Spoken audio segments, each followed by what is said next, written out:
A lot went through her mind as her body plunged further and deeper into the water. How only a few years ago, people with unexplainable powers, or those extremely gifted beyond belief, began to appear. The world labeled them as psychics. How she both despised and admired them. She remembers how she planned to take a nice vacation on a boat, only to end up shipwrecked on this island. She could feel her thoughts getting more and more hazy, and her mind becoming cloudy and blurry as more water engulfed her body. When she first woke up on this island, she believed she had washed up on shore after the shipwreck. But with each encounter with the 6 other individuals stranded on this island, she begins to doubt her own memory. Was her coming to this island truly an accident? Did she actually wish to survive and return to the real world? Or was this island a paradise in disguise that aided in her darker and deeper thoughts and desires, the kind that society tells us not to give in to? And one more question came to mind as what little oxygen left in her body began to dissipate. If she dies, will all this truly come to an end? Okay, a bit of a dramatic opening, I know, but I felt it was appropriate for this story. So for the past few weeks, I've been really sick, like sore throat, constantly coughing. It hurt to talk, so I was like drowning myself in cough drops, the whole shebang. And I say all that to say I needed a distraction from all the discomfort I was feeling. So I ended up getting really obsessed with otome games, and the one in particular I want to talk about today is called Paradise Lost. But don't be fooled by the bright colors and dazzling visuals like I was. This story gets dark, like really dark. Going into it, I thought it was going to be like a haha funny, lighthearted romance. No, anything but that. Okay, maybe the romance part was accurate, but everything else, nada. And it's quite a shame that it's not talked about a lot. At least among English speakers, all I could find online were playthroughs and dead forums discussing the game. But I have a lot of thoughts about the story that I've been dying to talk about. So even if you know absolutely nothing about otome games, I think you'll still find this video interesting. But just so we're all on the same page, I'll explain what exactly an otome game is and how the game mechanics work in case you want to play it for yourself. Otome games in their most basic format is you playing out scenarios while raising the affection of your desired love interest, or interest, plural. And they are typically in the style of a visual novel where you exchange dialogue with different characters, and depending on your answers will reflect how the plot plays out. And in order to get the full story, you usually have to play all the routes, but you can also just play the routes of the characters you're interested in. Some otome games have bad endings, where if you don't choose the correct option or you don't raise anyone's affection above a certain threshold, you could face death, or just anything outside of your desired ending with that person. Now, one thing to note is that there is a difference between mobile otome games and PC/console otome games. But going forward, I'm going to primarily be talking about mobile games, since that's what Paradise Lost is. Most mobile otome games are free to download but include in-app purchases to fully enjoy the game, or at the very least enjoy it without having to grind for gems for hours on end. Gems allow you to choose options that can raise the affection of your love interest, which are shown as hearts. So you essentially want to raise the heart of your chosen target to 100%. For example, say a character you're interested in says, "I'm hungry." 2 possible options or responses are, "Oh, I'm hungry too, let's grab a bite to eat." Or, "I'm not really that hungry." Obviously, I want to choose the first option, but the first option requires 30 gems. But let's say I don't have enough gems. I can either buy them with real life money or watch a bunch of ads to collect gems. Now, depending on the game, it usually has restrictions on the time intervals on when you can get more gems. So you can't just get gems back to back to back to back if you're watching ads. Usually there is like a timer. It could be 1 minute, it could be 15 minutes, it could be the next day. So just beware. Some games have mini games where you can collect gems that way. Most of them have an option to get more gems by filling out surveys, among other things, but that can be quite time consuming. So your best bet is usually to either pay up or just watch a bunch of ads. Sometimes you'll be given gems from daily rewards like logging in every day, but that'll vary between each game. And not all options will have gems attached to them, and sometimes there will be more than one gem option. But because some games make it harder to earn gems without paying real life money for them, it's resulted in most mobile otome games being a hit or miss for people. Which I can totally understand wanting to be able to play a game without having to fork over cash first, especially if the story ends up being complete garbage. But on the flip side, I can also understand that it's not like these game assets are going to pay for themselves. Paradise Lost is definitely a pay-to-win game. Like, I don't think it's feasible to get all the endings if you don't pay some amount. That, or you play this game for months on end, then you could probably save up enough gems. But most people would probably lose interest at that point. I know I would. So for me, I started off playing free and then eventually just caved in and paid the $26 for the Romance Package B, which is like how much I made in AdSense last month so I could justify the cost. Like, in my mind, I'm writing it off as a business expense. Okay. Alternatively, you could think of it like paying for a game on Steam, or if you were buying an interactive book. I definitely say it was worth it due to how much replayability I got out of it. So I would recommend it. If you're not trying to play all the routes, like me, I suggest choosing the random gift for just one character. And for between 2 and 4, I say stick with either the island or puzzle packages. The A and B packages are essentially the same thing. The difference is going to come down to which characters you prefer more, or which characters you prefer in general. And there is absolutely no reason to get the happy ending package, because I got through all the endings just fine with package B. So if you want to go through all the routes, either pick package A or B. But if you have no interest in playing whatsoever, no worries, I got you covered. I will be going through the entire story with you while sprinkling in my own thoughts here and there. So now we get on to the fun part, introducing the characters. So we play as Evelyn, who you can change the name of to whatever you like as long as it's between 1 and 8 characters. I decided on the name Evie as kind of a nickname for Evelyn. Thought it was something really sweet and short, also because it reminded me of the Pokemon Eevee, which is my favorite. I'll tell you my preferences, or I guess my biases.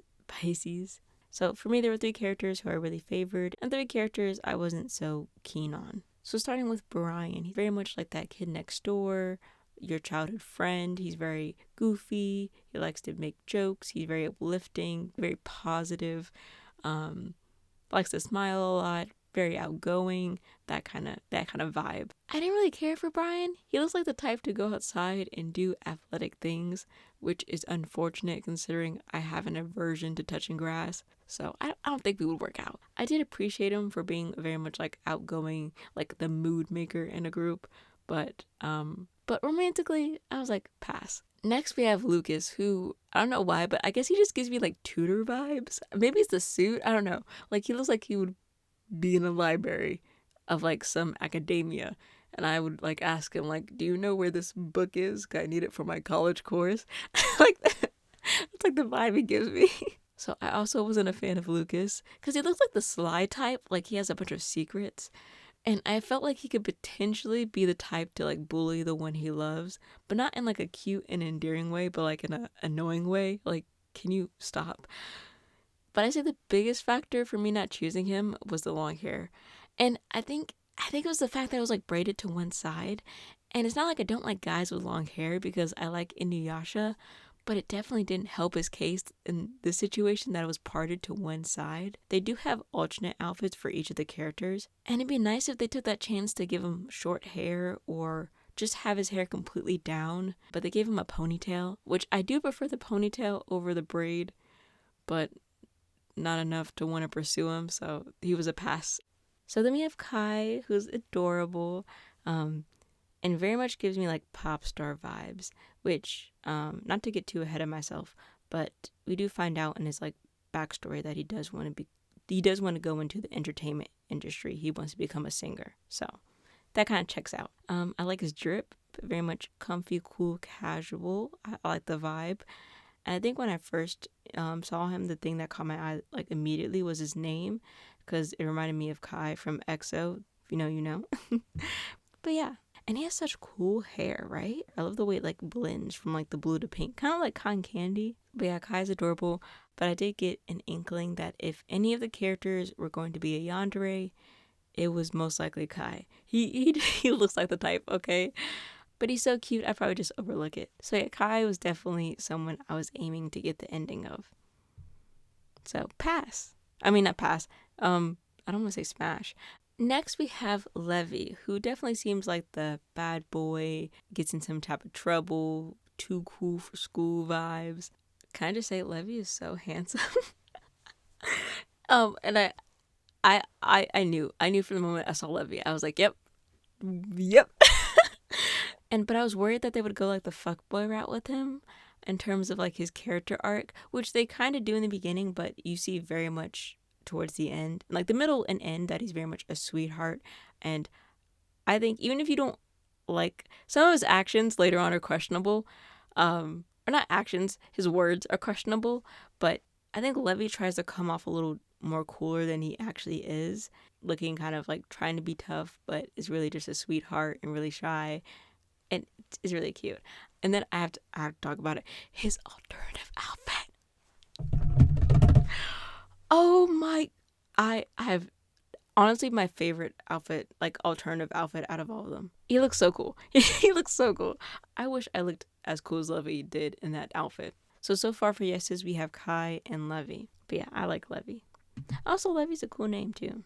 And after Levi, we have Gigi, who, oh my goodness, she's so adorable. Oh, I love Gigi. Gigi's so cute. The moment I saw her, I knew she'd be a tsundere. I knew she would be. Just like I felt like Kai was going to be a yandere, I knew Gigi was going to be a tsundere. I could just tell. Like the kind of posh girl that tries to act, really sophisticated and like, oh, she doesn't care about you, but she really does care about you. I love Gigi. She's so cute.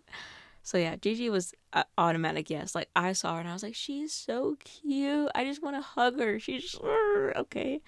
I just want to put her in my pocket. She's so cute. So yeah, Gigi was a definite yes.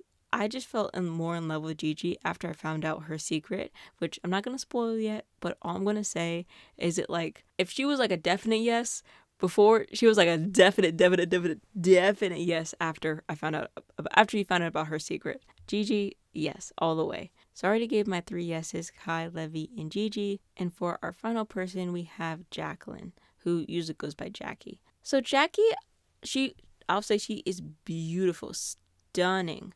But I didn't really feel anything for Jacquie. I'm kind of glad. I'll explain it later.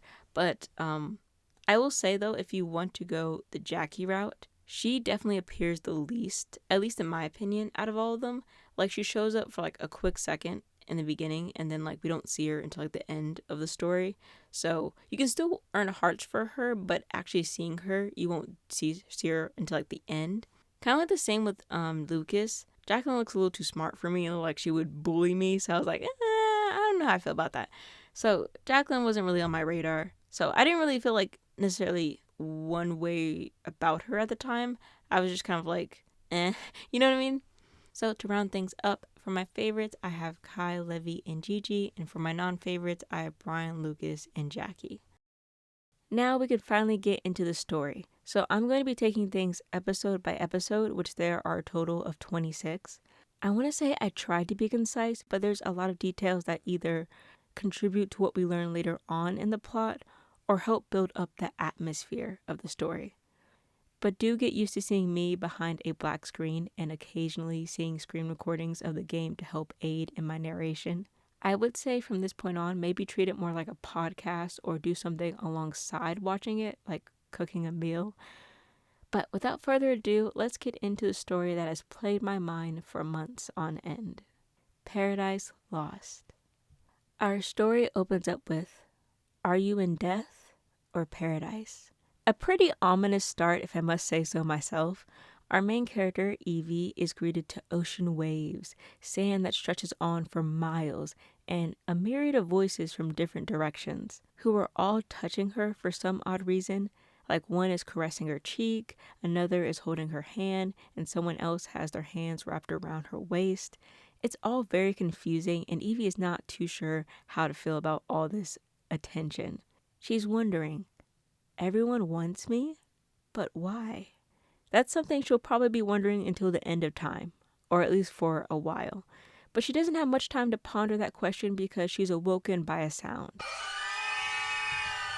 I can't I can't tell you how many times I got spooked by this monster because most of the time I had the volume on pretty high so I could feel more immersed in the setting, And I usually play this pretty late into the night, so just imagine me laying on my bed, headphones on, and my room is like barely lit up and just hearing this. That's the last time I'm going to play this sound so no one else has to be repeatedly spooked like I was. But I needed you to experience it firsthand so you know what I mean. I feel like you had to experience it yourself. So this monster is emitting a red and black smoke that looks like it's about to devour her. As Evie's trying to get her bearings, she remembers that she was boarding a boat headed to an island. And at first everything was fine and dandy. It was just clear skies and the sun was shining down on her. Next thing you know, all that warmth is replaced with cloudy skies and thunderstorms, and somehow she ended up stranded on this island. So faced with this monster all alone, immediately panic and adrenaline just sets in, and she just books it. She quite literally has to run for her life, and like many people in horror movies, she ends up tripping. Okay, side note, can we get a statistic on the amount of people who trip on horror related media? Do people just suck at running? I always remember that one video. I'll insert it here, but I'm just like, how are people tripping so much?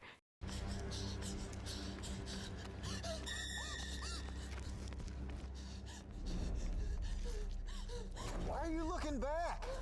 Just run. I'm not going anywhere. Just keep going straight.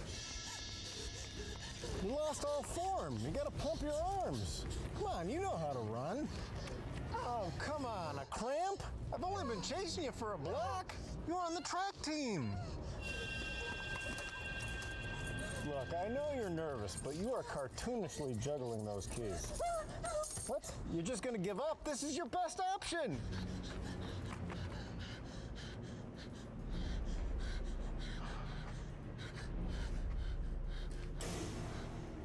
Oh, really? You chose the alley? So she ends up tripping, but she doesn't just trip on a tree branch and like fall down. No. She ends up tripping and falling off a cliff, which is a lot worse. And as she plunges further down, her mind completely goes blank. I imagine from just the shock of it all. When she wakes up, she finds herself a little hurt, but mainly unfazed, which is surprising considering she just fell off a cliff. Must have been a short cliff, I don't know. But she finds herself wrapped in someone's arms. And that someone is Levi, who's holding her bridal style. And from the looks of it, he caught her while she was falling off the cliff. Like, how both lucky and accurate do you have to be to catch someone as they're falling off a cliff? But Evie also finds this a bit odd and thinks he might just not be normal. But before she even has time to process or ask questions, she just hears him say, "Oh wow, it's not every day someone falls into my arms, especially someone as beautiful as you." I will admit, I forgot how much I didn't like Levi in the beginning because he says the most out-of-pocket lines and just things he should have left in the drafts of his mind. I'm like, what made you decide to say this? Most of us, I would assume, have a filter on things we probably shouldn't say to someone. I don't know if that filter exists in Levi or if it only works like half the time. I feel like you'll understand the more we go on, but some of the stuff he says, I think he should have just kept to himself. But all that talk sort of bypasses Evie because I think she's more focused on the fact that she survived that fall. So she asked him, "Who are you? Where did you come from?" But Levi responds, I should be the one asking questions, don't you think?" Followed by an even more perplexing question. "Should I keep you alive?" At this moment, Evie is stunned. The woman was too stunned to speak. She's thinking, did this man just threaten me after saving me? But before she has time to digest that current situation, they're surrounded by 5 monsters, as if one wasn't enough. So Evie's fight or flight response kicks in again, and she's trying to get out of Levi's arms so she can run, Why he hasn't put her down already, I have no idea. But then he starts calling her Sleeping Beauty. Like, oh, Sleeping Beauty, you want to be away from me? That hurts my feelings. And the monsters in him make eye contact, almost as if they were having a staring contest. Then out of nowhere, one of the monsters begins screaming as its body is completely engulfed in flames. And Evie turns to Levi and sees his turquoise eyes almost glistening as they stay fixed on the flames. And one of Evie's earlier suspicions were confirmed, that this man was indeed a psychic. So you might be wondering at this point, what exactly is a psychic? And in episode 2, we finally get a little bit more of an explanation. So seemingly out of nowhere, a few years ago, a couple of people started to develop superpowers. The government was feeling a little threatened by their abilities and decided to immediately start regulating and identifying psychics. But like with anything, there will be those who don't want to be controlled or will fly under the radar. So we saw a rise in those who use their abilities to do illegal activities or just don't want to report to the government. But seeing as how Levi was able to threaten her life so easily, she's not too sure which category he might fall into, especially with an ability like flame manipulation. So Levi's telling her to follow him quietly because while he can protect himself, she's pretty much dead weight to him. He even says, "I'm not trying to babysit anyone." Wild, absolutely wild. There are so many sentences that he could have constructed to get his point across, and he chose that one. I remember even writing about this encounter in my notes app because there was no way he said this. As Evie describes it, his alluring demeanor clashed with the threat lining his words. Evie can see the monsters are drawing closer and closer, so right now her best bet is going along with Levi. Then Levi ends up saying, "Keeping you alive is ultimately my choice." Evie is again stunned. This man is 100% batshit crazy. Agree. One of my favorite lines, by the way. On top of that, Levi follows up with, "Well, you're my type, so I guess I'll let you live." As if that wasn't an absolute insane reason to wage a person's life on. Like, what? So they run away. Well, more like Levi carries her and they run away to a cave that has a cliff on the other side of it. And we all know Evie's experiences with cliffs. So Levi is trying to assure her in his own unique way, I guess. "Even if you fall, I'm here, so at least you wouldn't die alone. Not that I'd let you die." Wow, how sweet. I definitely feel comforted after hearing that. Then Levi lets us know that he has a group of his own on this island that shouldn't be too far away from where they are now. Then Levi begins to hug Evie, and this is how she describes it. "His arms were like iron bars holding me so tightly to his chest that I could feel his heartbeat." I think it's the iron bars part that kills me. I mean, I guess most people probably would say like, "Oh, he's giving me like a bear hug," but she's like, "No, they feel like iron bars." She's like, "This feels like a jail cell." "Just continue to bask in my presence, sweetheart. Don't you feel better already?" I want to point out, I think it's so funny that Evie still doesn't know this man's name yet. She's like, "Who are you?" But finally, they introduce themselves. Great, glad we did that. And they found out both of them ended up on this island after their ship was wrecked. And Levi ends up turning her so she faces him, and she's already expecting him to spit out just like pure nonsense. "Hey, sweet cheeks," he grins. "You really want to die, huh?" To sum it up, he thinks her chances of surviving are best if he were to keep her company, but Evie appears as if she wants nothing to do with him. I wonder why, which he equates to her not caring about her survival. I don't know what hoops of logic he had to jump over to reach that conclusion, but here we are. Evie opens up a bit on how she hasn't had the best experiences with psychics, and she doesn't really elaborate further. So Levi asks, "Do you hate that I'm a psychic?" "No, not hate, more like jealous." Levi scoffs. "Funny how you're jealous of the same thing I hate about myself." "Okay, Levi, okay, got you." Then a quiet silence falls between the two, before it's broken up by a familiar sight and sound. A monster. Startled, Evie pushes away from Levi, and it looks as if Evie has a knack for falling off cliffs because her foot slips on a rock and she begins falling. Again. So Evie falls into the water and at this moment can feel herself drowning. Her head is feeling heavy and clouded, but for a moment she thinks the feeling of being surrounded by water is kind of nice. And she even thinks it would be okay if she were just to have an eternal rest in this place. Then she hears a voice calling for her, but she doesn't recognize who the voice belongs to. All she can detect is that the voice is calling for her quite desperately. Evie! Evie!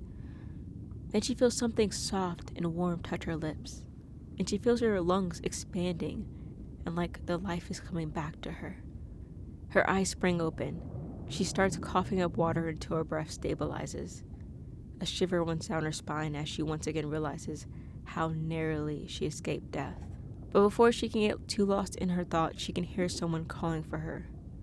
Evie, are you awake? A man with a worried expression asks. It's me, Bryan. And Evie's like, do I even know you? Like, thanks for saving me and all, but like, who are you? Bryan is quite taken aback by this. Did you hit your head during the shipwreck and lose your memories or something? But this heartwarming reunion is broken up by the appearance of, you guessed it, a monster. Getting pretty sick and tired of these things, okay? Do these things have like a tracker in them? Like, how do they keep finding them? Like, I'm just like, where are they coming up? Like, where are you popping out from? Do they come from the water, from the forest, like from the sky? Like, where do you live? Like, what are you doing like in between time? Like, what were you doing when she was drowning? Like, they just like spawn, like as if we're in a game. They just spawn out of nowhere. I'm like, where were you? Do they have a life? Like, what were they doing when she was drowning? Do they not have a family? Do they not have hobbies? Like, what are these monsters doing? Do they only eat people? Like, what is their purpose? I'm sorry, I'm getting really like existential about like a monster. I'm like, do you not have a life? Do you not have a purpose? Like, do you not like want to go out and play in the water? Like, why do you gotta just terrorize me 24/7? Like, do you not have a life? Anyways, it appears the monster hadn't noticed their presence yet, so they were going to try and escape its wrath, or its watch. I don't know why I said wrath. So Bryan carefully picks Evie up and slowly starts walking. But out of the corner of her eye, she sees another monster that's considerably smaller coming towards them. She believes it might attack them, but instead it opens its mouth as wide as possible and lets out a hurling, deafening scream. The monster was trying to snitch. It was trying to let the other monster know their location. Unbelievable. Do these monsters have no morals? So now they have two monsters after them. Great, fantastic. Who seem to be in cahoots with each other. Great, fantastic. So Evie's trying to get Bryan to let her down. Bryan responds with, no, I got you. Don't worry. We'll make it through this. He's like trying to reassure her. This is the second time a guy has picked her up, only to not let her go. I'm starting to see a pattern. Bryan starts running while holding Evie, and what do you know? His flip-flops start sinking into the sand. Shouldn't have worn flip-flops. Should have worn like Crocs or something. I don't know. Have you ever tried to run in sand, especially with flip-flops on? Not only is the feeling of sand between your toes feel gross, your feet are constantly just sinking. The ground is like totally uneven, and it's even harder to get your footing.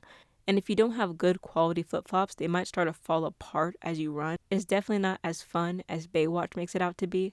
And I imagine it's probably harder when you're also carrying like a whole nother human. Here, Bryan is trying to reassure her everything's going to be fine. And Evie's just thinking the worst. She's like, well, I guess this is it. My luck's run out. It was a good run until now. But I think this is the end. We're both going to die here. No hope whatsoever. Just, she's like being just like pessimistic as can be, which I don't blame her. I feel like she, after so many near-death experiences, it's like, you know what? It ain't even worth it anymore. It's not worth it. Just take me. She's like, just end it all. I'm not trying to do this. I escaped death twice. I had a good run. Let's just end it here. Bryan looks into Evie's eyes, mouth trembling, and lets out softly the words, I'm sorry. Evie, visibly confused, asks, for what? Bryan gives her a sheepish smile. I wish we could have spent more time together. I'm sad I have to say goodbye so soon. And before Evie is given the chance to react, next thing she knows, she is no longer in Bryan's arms and is now sitting on the sandy ground. And she can only look back helplessly as Bryan runs towards the monsters. Bryan yells at Evie to run away as he gets closer and closer to danger. Evie was deeply confused on how this complete stranger was willing to sacrifice himself for her. The monster lunges himself at Bryan, but before it can do any damage, It lets out a blood-curdling scream, as if it was in pain. It falls to the ground, contorting in strange ways as blood oozed out of it. It had become a shell of its former self. Then from behind the monster, a woman appears. "Oh, there you are. I thought I almost lost you there." The woman had long black hair and piercing red eyes. She had this aura about her, something that just drew you to her. She withdrew her blood-soaked sword from the monster. "Well, I'm glad you two are okay, and are mostly unscathed. But you'll need to run away from here. The monster isn't dead yet. It will regenerate before we know it, and come back stronger than before." As the words left her mouth, almost on cue, the monster began twitching. The woman stabbed it again with her sword. Now with a bit more urgency, she yells, "Well, what are you waiting for? Get out of here." What about you?" Evie stutters. The woman smiles sweetly. "Don't worry, I'll catch up to you guys later." Bryan grabs Evie's hands so they can make a run for it. "I don't know who you are, but thank you," Bryan says before running away with Evie.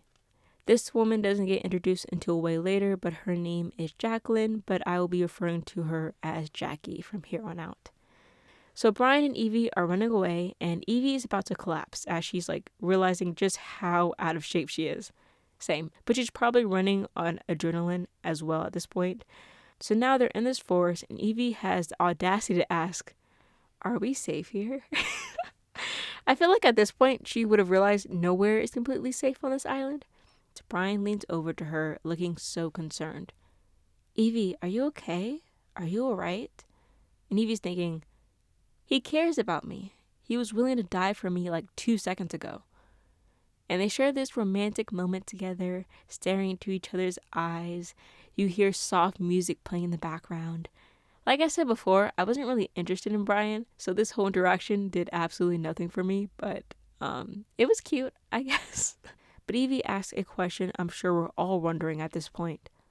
Why are you so willing to put your life on the line for me? How do we know each other? Bryan's face begins to droop and his eyes sadden. "I guess it's true. You really don't remember anything." And then Bryan passes the question back to Evie. "Well, what do you think our relationship was?" We are given 3 options here. We were given options before, but I kind of bypassed those because I didn't care.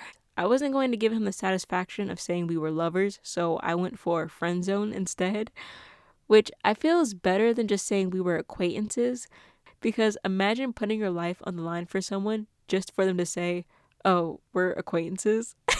What? After all I did for you, that's all you have to say? So Bryan tells Evie that they grew up together in the same orphanage. And Evie's thinking, oh, maybe I was so young when we met that I don't remember us meeting, which is reasonable. But then Bryan says, yeah, we were together until we were 18. We went to the same schools and everything, all the way up until high school. Now Evie's visibly confused. Then Bryan makes this whole declaration about how he'll protect Evie no matter what happened. He breaks off a branch to use as a weapon to defend against the monsters. And I just think of that one meme where someone plants a stick in the shape of a sword. It's like the perfect stick. You should check it out. It's really cool. But yeah, I just imagine that's the weapon he got. Evie's kind of nodding her head, going along with it all. But one thing is kind of irking at her about all of this. She does remember all of her childhood memories, but she has no recollection of Bryan, at all. Doesn't amnesia usually mean you forget most of your memories or a certain event? Is it even possible to retain all of your memories but forget an entire person's existence? But she didn't have much time to get lost in her thoughts because, as we've learned, danger is all around and waits for no one. Evie lets out a scream. Evie sees a pair of red eyes flash through the bushes. Is it the same monster? Bryan tightly grips his makeshift of a wooden sword, but then Evie hears a voice from the bushes. It sounds human, but it could also be a monster mimicking a human's voice. As we know if you watch Hunter x Hunter, or Hunter x Hunter. Which one do you say? I don't really care which way people say it, but I always thought that was funny. We're oh, it's Hunter x Hunter. No, it's Hunter x Hunter. Okay, back on topic. Evie decides to trust her gut. Wait, I think it's a human. She stops Bryan from attacking whatever lay behind those bushes. Then appears a boy trying to take slow, deep breaths to calm himself as a sea of tears rolls down his cheeks. His face had been smudged with dirt and his clothes were all tattered and in disarray. Evie was the first to break the silence. "Sorry I screamed. I mistook you for one of those monsters." In between shaky breaths, the boy replied, "Haha, it's okay. Mistakes happen. I'm just glad I wasn't the only one who saw them, although it would have been better if what I saw wasn't real." He shook his head as if to dispel any sour memories that the topic might be bringing up. Bryan points his sword at the man's throat. "Bryan!" Evie yells. But Bryan doesn't pay her words any mind. "Who are you? How did you get here?" The guy shyly answers. I'm Kai. I remember being on a ship, then blacking out and ended up all alone on the beach." So it appears all three of them had been on a ship before ending up on this island. After wandering for a bit, Kai heard what sounded like human voices and followed this sound, and that's how he ended up here. Evie feels a little guilty that the only reason her and Bryan had been on high alert was due to her screaming. But Kai assures her he's fine. His shoulders seem to relax as he was relieved to find other survivors. Now, taking a closer look at him, Evie notices his soft and perfect features. He must have made a lot of women swoon, because he looks very much like a K-pop idol. So after some hesitation, Kai ends up joining their group. As everything seems to be going well, Evie feels a drop on the back of her shoulders. Then another one, with each drop sending a shiver down her spine, until finally it began pouring. But Evie was still visibly shaken, but she did leave out a sigh of relief, because initially she thought those were drops of blood, and that maybe one of the monsters had been hiding in the trees above her, waiting to attack. As they hear the sound of thunder and their clothes getting more and more drenched and soaked, they decide they need to find shelter, especially before the sun sets. So they end up at this cave. They all try to get some shut-eye. Evie curls up into a ball in the corner, but her body can't stop shivering because not only is the sun no longer out, but her clothes are soaked, so she might not even make it through the night if she ends up catching hypothermia. She looks over at Bryan and Kai, and they seem to be in the same boat, but can obviously tell that Evie looks the worst off as her face is getting paler and paler. So almost in unison, they both say, "Evie, let me hug you." So we're given an option of either Bryan, Kai, or nobody. You already know who I'm choosing, Kai. She looks at Kai, who's beaming and smiling ear to ear. And then there's Bryan, who's sulking. Sorry, Bryan. She looks at Kai, who's beaming and smiling from ear to ear. And then there's Bryan, who's sulking. Sorry, Bryan. She says they both reminded her of puppies and babies, like just waiting for a treat or waiting to be praised. And the thought of that makes her burst out into laughter. And having two strangers be so concerned and worried over her well-being makes her open up a little bit. Bryan already knows that I was raised in an orphanage and I lost my parents pretty young. So I just always been alone. As I grew older, it was harder for me to form relationships with others. My life was very lonely. And the one trip I took ended up being a total disaster. Evie felt a wave of emotions and tried holding back her tears by laughing instead. She thought maybe, just maybe, if I had met someone who gave me the same warmth as these two, I could have led a less lonely and painful life. But in this moment, for the first time in a long time, she was thankful to be alive. In the end, Evie comes up with the brilliant idea that they should all just huddle together so everyone can stay warm. The guys take off their shirts and Evie contemplates doing the same before giving it a little more thought and deciding against it. Then they finally all go to sleep. Evie at some point wakes up in the same way when you become aware that you're dreaming. She felt heavy, like something was pulling her towards the ground. She could tell it was dark, but the pressure was so heavy she couldn't even move a muscle. Then she hears something approaching her, and then stopping right as it got to her feet. But she can't seem to make any noise. She feels a hand touching her hair before slowly caressing her cheek. Then the ominous figure speaks. "I miss you, Evie." She couldn't quite make out the voice, but it sounded distorted. "You'll never know how much I want you." She can feel herself getting goosebumps. You're like a drug to me. I can't stand it. And finally, now you're mine. You're mine. You're mine. You're mine. You're mine. You're mine. Evie feels like she's suffocating. Don't do anything. I'll take care of everything. So this time you won't ever be able to leave me. All right? And then the voice began shouting your mind again, almost like that's the only word it knows. But Evie finally wakes up by the sunlight peeking through the cave, visibly still shaken up by the dream, if you can even call it that, more like a nightmare. She starts running through her list of possible suspects. Bryan, Kai, possibly an outsider. At this point, I thought it could be Kai because he does have those like yandere vibes. But at the same time, he seems more like the obvious choice, so maybe it's actually being used as a red herring. You know what I mean? Like, they might be like, oh, we throw Kai in here because that's who you'll think is the voice. But Evie decides to leave it for now, and as the saying goes, out of sight, out of mind. Her mind is also preoccupied by other things, like being hugged by two handsome guys she literally met yesterday. But we're given the option to choose which one we want to wake up first. At this point, I was still playing for free, so I only used the gems that I got from watching ads. Safe to say, best 50 gems I've spent so far. But finally, they're all up and ready to go, but not before, you guessed it, a wild monster appears. This kind of feels like Pokemon, minus the fact that you're in a life or death situation, and these monsters are considerably less cute.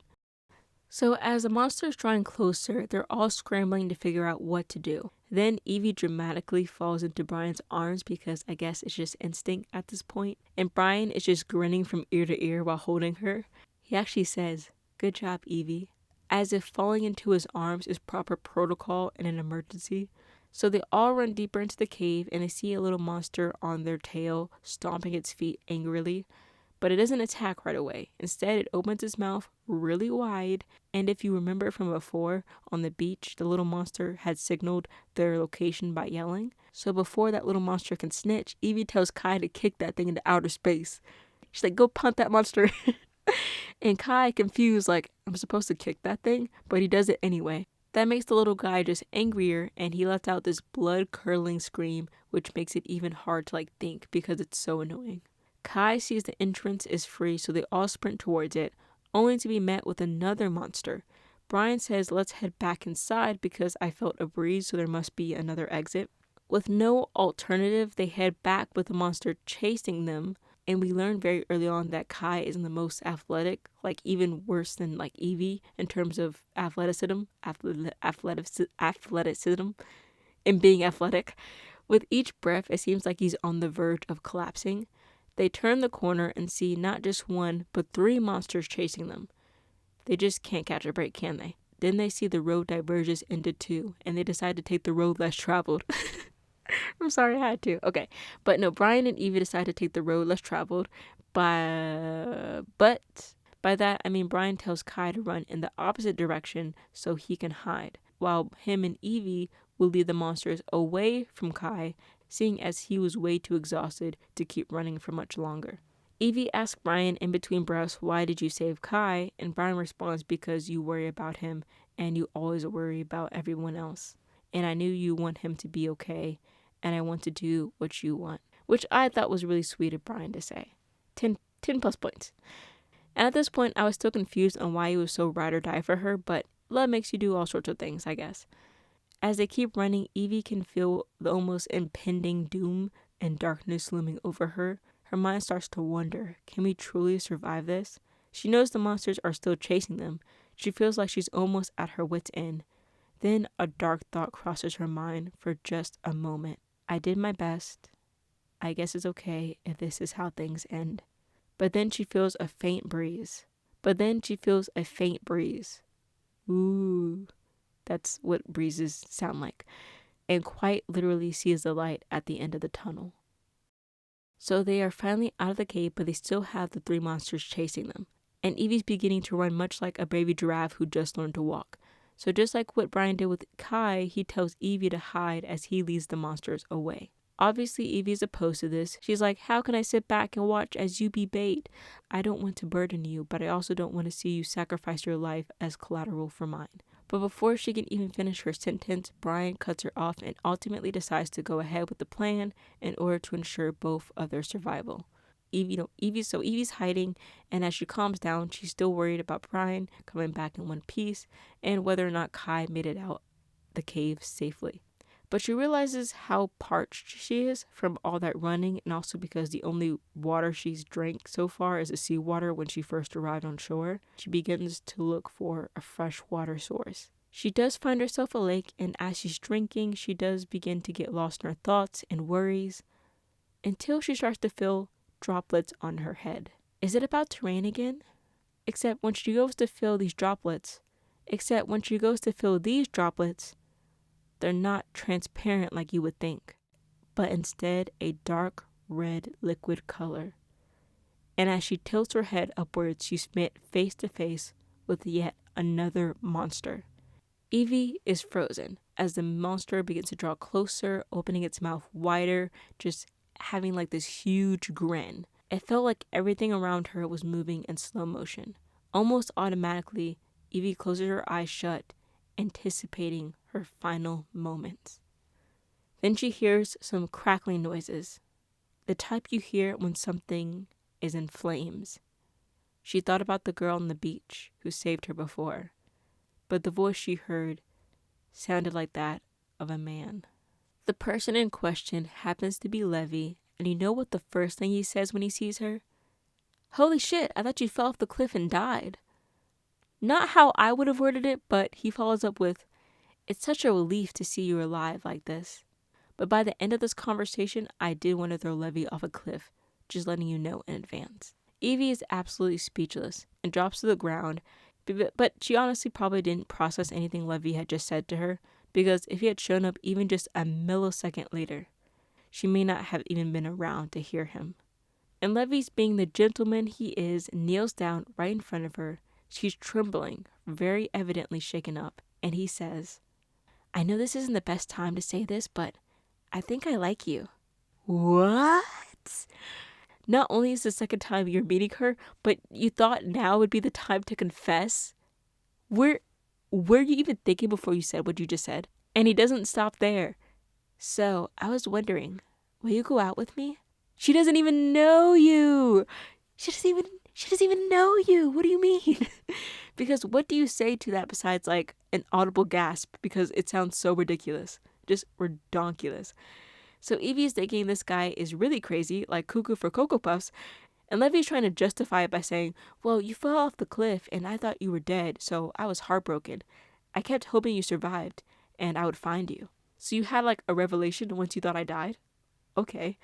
And Evie responds with, why do you want to go out with me? Well, no matter how much I think about it, I know you're the one. I think it must be love at first sight. What the hell are you even talking about?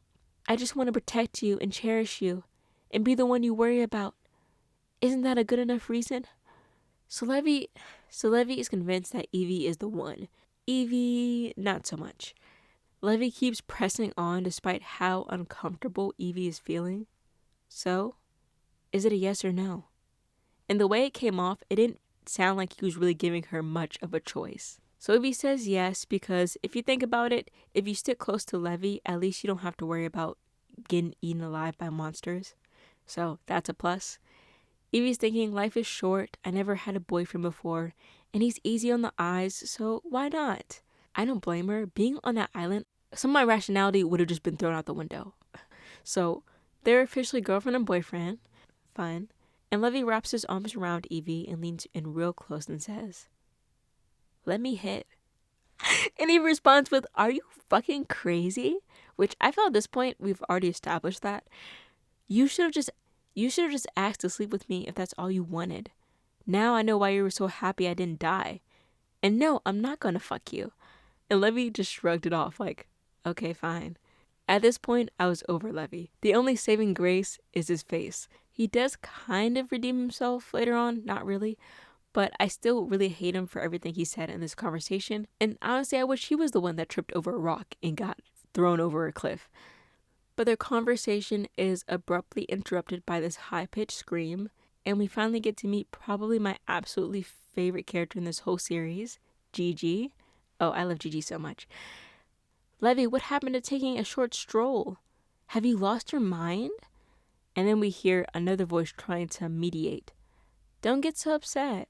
I'm sure there must be a reason why he hasn't came back yet. So the silver-haired gentleman is Lucas, and him and Gigi are siblings, which I feel like you probably wouldn't know from the get-go unless they told you. So Gigi and Lucas hired Levi to be their bodyguard because they're loaded. As you can see, Gigi's a bit feisty, but we love her for that. But you can tell she's a total sweetheart on the inside. And Gigi spots us and asks who we are, and we're given the option to tell her how pretty she is, which she is. And just look at her blush. Ah, Gigi is so adorable. But she's acting all shy. Love her. If there was a Gigi fan club, I would be the president of it. Then she compliments us back, saying, "You're the one who's prettier." Like, I knew she was a Cinderella the moment I laid eyes on her. Even her brother's like, she doesn't mean to be a bitch. But I hope you understand. Imagine someone's brother telling you that, oh, she doesn't mean to be a bitch. I hope you understand. Like, what? Evie asks them if she can join their group for the time being, and Gigi swiftly responds with, "Of course not." Like, is that even a question? I do want to note that episode 10 is when I decided to actually buy Romance Package B. Up until this point, I was playing the free version, per se. Like, any gems I got were just from watching ads. But I wanted to pay, honestly, so I could pick the options that would make me more favorable to Gigi. So Gigi is basically saying, what do you bring to the table? Because having 3 people to feed is enough as it is, and Levi will have a harder time protecting 3 instead of 2. So Evie is scrambling to find a reason. I can help you hunt to earn my keep. Nobody budges. She tries to focus on Gigi. I'll carry your stuff and even do your share of the work if you let me go with you. At least until I find my other companions. So Evie is trying her hardest to bargain with these people. There's someone who's precious to me who risked their life for me, and I need to know if they survived. It was pretty obvious to everyone how desperate Evie was. So Gigi agrees, and almost on cue, they hear a scream, and Evie recognizes the voice as Bryan. He was laying on the ground, not responding. It appeared whatever wound he sustained from hitting the ground led him to gushing out tons of blood. And he has this concerning look on him. Because you just left me there earlier. So now Evie's confused. Bryan, are you okay? It looks like he was about to say something else, but quickly shut his mouth and gave a very sheepish smile. Haha, sorry, I don't know what I was thinking. It's embarrassing to admit, but I tripped and fell. But it was obvious his wound was more serious than that. And something felt off, but Evie was thinking maybe she's being more sensitive than usual. Then out pops Kai. Bryan, Evie, are you alright? He runs over, and Evie's like, what happened? And Kai tells her, well, I met Bryan outside the cave, and he was in such a hurry to find you that he missed a step and fell. And Bryan responds, did I? Is that how it happened? I can't recall anything. Then Evie hears the sound of clapping behind her. I'm glad you guys had such a tearful reunion. It was Levi, who knows all about interjecting himself at the perfect time. Evie's thinking, asshole. He could have tried to sound less pleased about it. You can tell there's a bit of tension between the two groups, and a deafening sound falls upon them, only to be broken up by the growling of someone's stomach, which Gigi adamantly denies coming from her despite her face being bright red. So Kai steps up and he says he thinks he can get them some food. And Lucas says, I beg your pardon. So Kai demonstrates by kneeling down near the river, placing both of his hands on the ground. His pink eyes glow just like diamonds, spreading to the water. And before you know it, fish begin to rise up from the water and Kai just scoops them up. So that's how we find out Kai is a psychic who has the ability of attraction. So he can attract any living thing to him. But Kai kind of downplays it though, like it's not all that special, and if he uses it on people, it just makes him slightly more likable. After having a meal, they all decide to team up, since both sides have something to offer, with Levi's fire abilities that can ward off monsters, and Kai's ability they can solve their food problem, so it's a win-win for everyone. So episode 12 is when we get our first split route, if you will, called Special Night. The first one doesn't really affect the plot all that much. It's pretty much there so you can raise the affection of the character of your choosing, and you also get a special photo at the end. Because this video is going to be long enough as it is, I'm going to try, emphasis on try, to speedrun through all these, because we do learn little tidbits about each character. In Gigi's route, Evie's on guard duty one night and Gigi comes out to tell her she's going for a nightly stroll. It's obvious Gigi is worried about Evie and tells her to be safe and put on more layers so she doesn't freeze to death. But the most important thing Evie discovers that night is a green cat, which Evie just finds absolutely adorable. Relatable. At some point, Gigi falls on top of us, and out of embarrassment, her cat ears and tail are revealed. And this is what I meant earlier, just when you thought Gigi couldn't get any cuter, but she can also turn into a cat. Although Gigi does try to deny it at first, it's pretty obvious. And even when we get into Gigi's backstory, the cat thing is never really explained. This is not a psychic power of hers by any means. She just one day started turning into a cat for no rhyme or reason. For Levi's route, it starts off with Evie being surrounded by fire. Not great. Then appears Levi, who just casually walks as if they're not surrounded by flames. Evie's like tugging at him like, let's go, we have to escape. And Levi responds very calmly, might I add, I burned this forest for you, so why are you trying to leave? I don't know, maybe because she wants to survive? Just a thought though, just to, use my noggin a little bit, but okay. If I turn everything into ashes, all the monsters will die. I think he has his heart in the right place. Maybe not how I would go about it, but the logic checks out. As Evie looks around, she doesn't see anyone else, as if everyone else has seemingly perished. Levi, what about the others? You had them leave the forest before you set it to flames, right? Right? Others? Oh, of course. I killed them all. What are you talking about? Levi frowns as if she wasn't understanding what he was getting at. Are they important? We don't need them anyways. Just us is enough. So I killed them all. Now we can live happily ever after, without any worries. Evie knew there was always something off about Levi, but she didn't think he'd be this insane. So she tries to run away, but she's stuck, like she's been paralyzed. As she's consumed by fear, she feels herself blinking, looking up at the inside of a cave. It was all a dream. Levi finds and sees that she's visibly shaken up by his presence, so he shows her this view in the forest.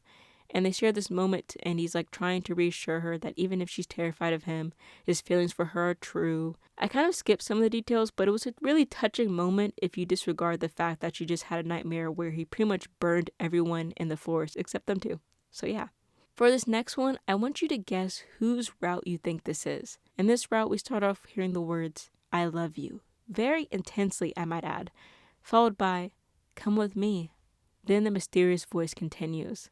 And we'll be together forever. Walk forward. Just like that, keep going. This voice is coaxing us to go near them. Evie feels her body isn't in her control. Like the way she's moving, you would have thought she was a puppet, which is super scary. Imagine not being in control of your own body. She keeps saying, I'm scared, I'm scared, I'm scared, I'm scared. If you remember from when Evie fell asleep the first night, she heard a similar voice. We hear the mysterious voice repeatedly say, you're mine, you're mine, you're mine, you're mine. She feels suffocated by this voice. Then she hears a not-so-scary voice call her name. Evie, Evie! And it's Lucas. She's still shaken up from before, so she ends up screaming and falling into Lucas's arms. Lucas is both flustered and worried about Evie. Evie looks around, they're in the middle of the forest, and she's asking how they even got here. You don't remember? You were being chased by a monster and ran here all on your own. Then Lucas gets a little more serious. Let me ask you one more thing. Did you try to kill yourself? Evie's shaking her head like crazy. No, it's not like that. I'm just so confused. Lucas lets out a huge sigh of relief, like the world had just been lifted off his shoulders. That's a relief. I was worried you were trying to kill yourself, because when the monsters came, everyone ran away, yet you were the only one to run in the opposite direction. Despite yelling your name, it was as if our voices weren't reaching you. So I went to follow you. A few seconds later, Evie stumbles backwards and Lucas catches her. While Lucas is still holding her, I imagine, Evie tells him about what she experienced, how her body, even her mind, felt like it was being controlled. And I don't know why she didn't realize this earlier, but she looks down and her body's just covered in blood. Lucas tells her the monster had threw up all over her. Ew, gross. And then Bryan was the one to take care of the monster before it had the chance to harm her. So Lucas suggests, how about you go wash it off so it doesn't leave a trail? They might chase us down. Who's chasing us? Well, we can be chased by either monsters or people. Just that entire sentence sends a shiver down Evie's spine. Then they find a lake, and Evie, still being shaken up and very fidgety, asks Lucas to help her, get like the blood out of her hair and stuff. He hesitates at first, but also wants to be of help. Then they have a heart-to-heart. Lucas tells her how he feels like he can be himself around her. He can be very standoffish with others, but not around her. She doesn't feel like a stranger to him, but rather someone he's known for a long time.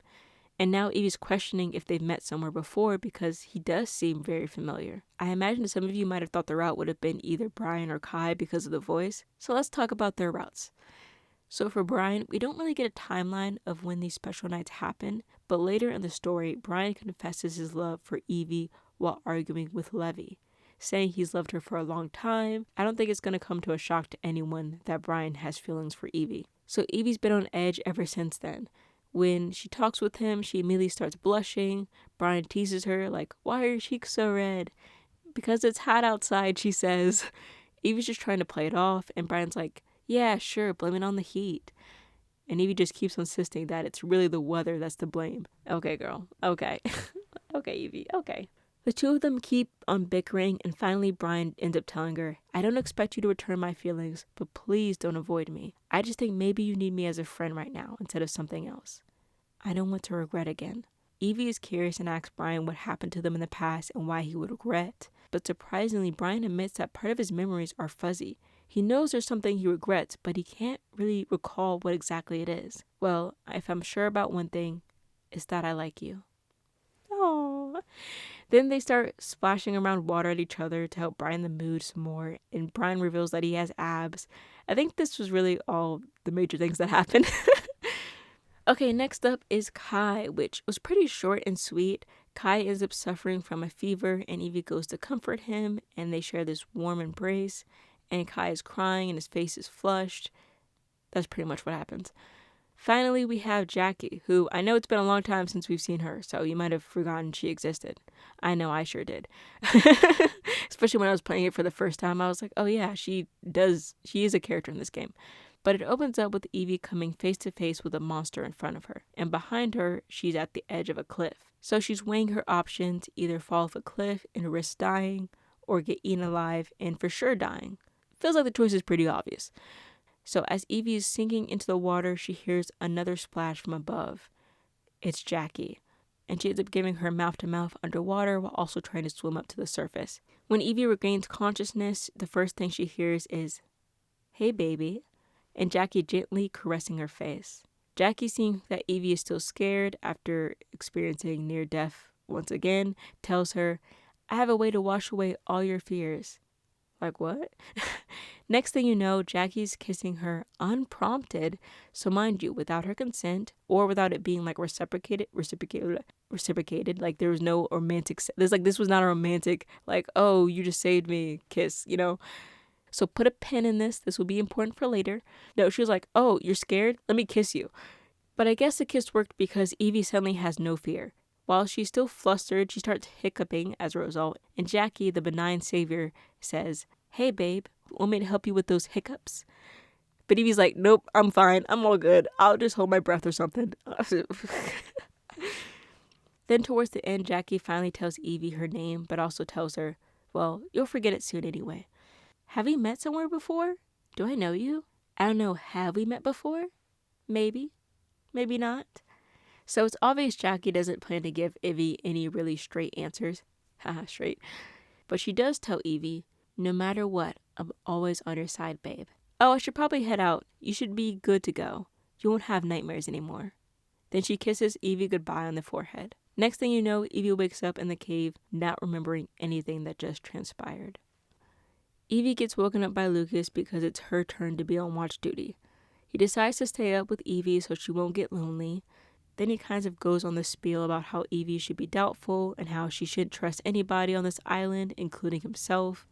It's kind of a weird statement just to say out of the blue, but Evie's hesitant to just adopt this new philosophy of not trusting anyone. But he starts sowing seeds of doubt in her mind, like, what if somebody had the ability to control weather and they're just not saying anything? Or worse, what if there's someone who has the ability to create monsters? The first two people who pop into Evie's mind are Bryan and Kai. You're given a choice to choose between who you find more sus, and you earn hearts for everybody if you choose Bryan for some reason. So Evie starts putting some of the pieces together. He knew who she was from the start, yet she doesn't recognize him. But is it possible to forget a single person? Feels like it'd be the plot of some sci-fi horror romance film, right? Then Lucas continues on talking about how it was only a few years ago that people started developing superpowers. So we really don't know what the limits are to people's powers. So if you think about it, it isn't totally out of the realm of possibility that there's a psychic who could be behind the deserted island and the monsters within it. Yeah, so Lucas says he doubts everyone and almost menacingly says, including you all. So Evie is confused. If you doubt everyone, why are you telling me all this? You could have kept those thoughts to yourself. Like, wouldn't it be in your best interest to have more people in the dark? Rather than have this like aha moment, like, oh yeah, I probably should be more doubtful of people. Then it switches to daytime and Evie hears Bryan calling her. Hey Evie, why are you so spaced out? Oh, it's nothing. We see that everything Lucas said the night before is still lingering in her mind. Like, it's hard not to trust people. Then episode 13 ends with Levi and Bryan arguing, and this is when Bryan confesses his love for Evie, if you remember from the special night episode. So Evie is on night shift, and at this point, I was ready to leave this whole night saga duty alone. But here we are once again.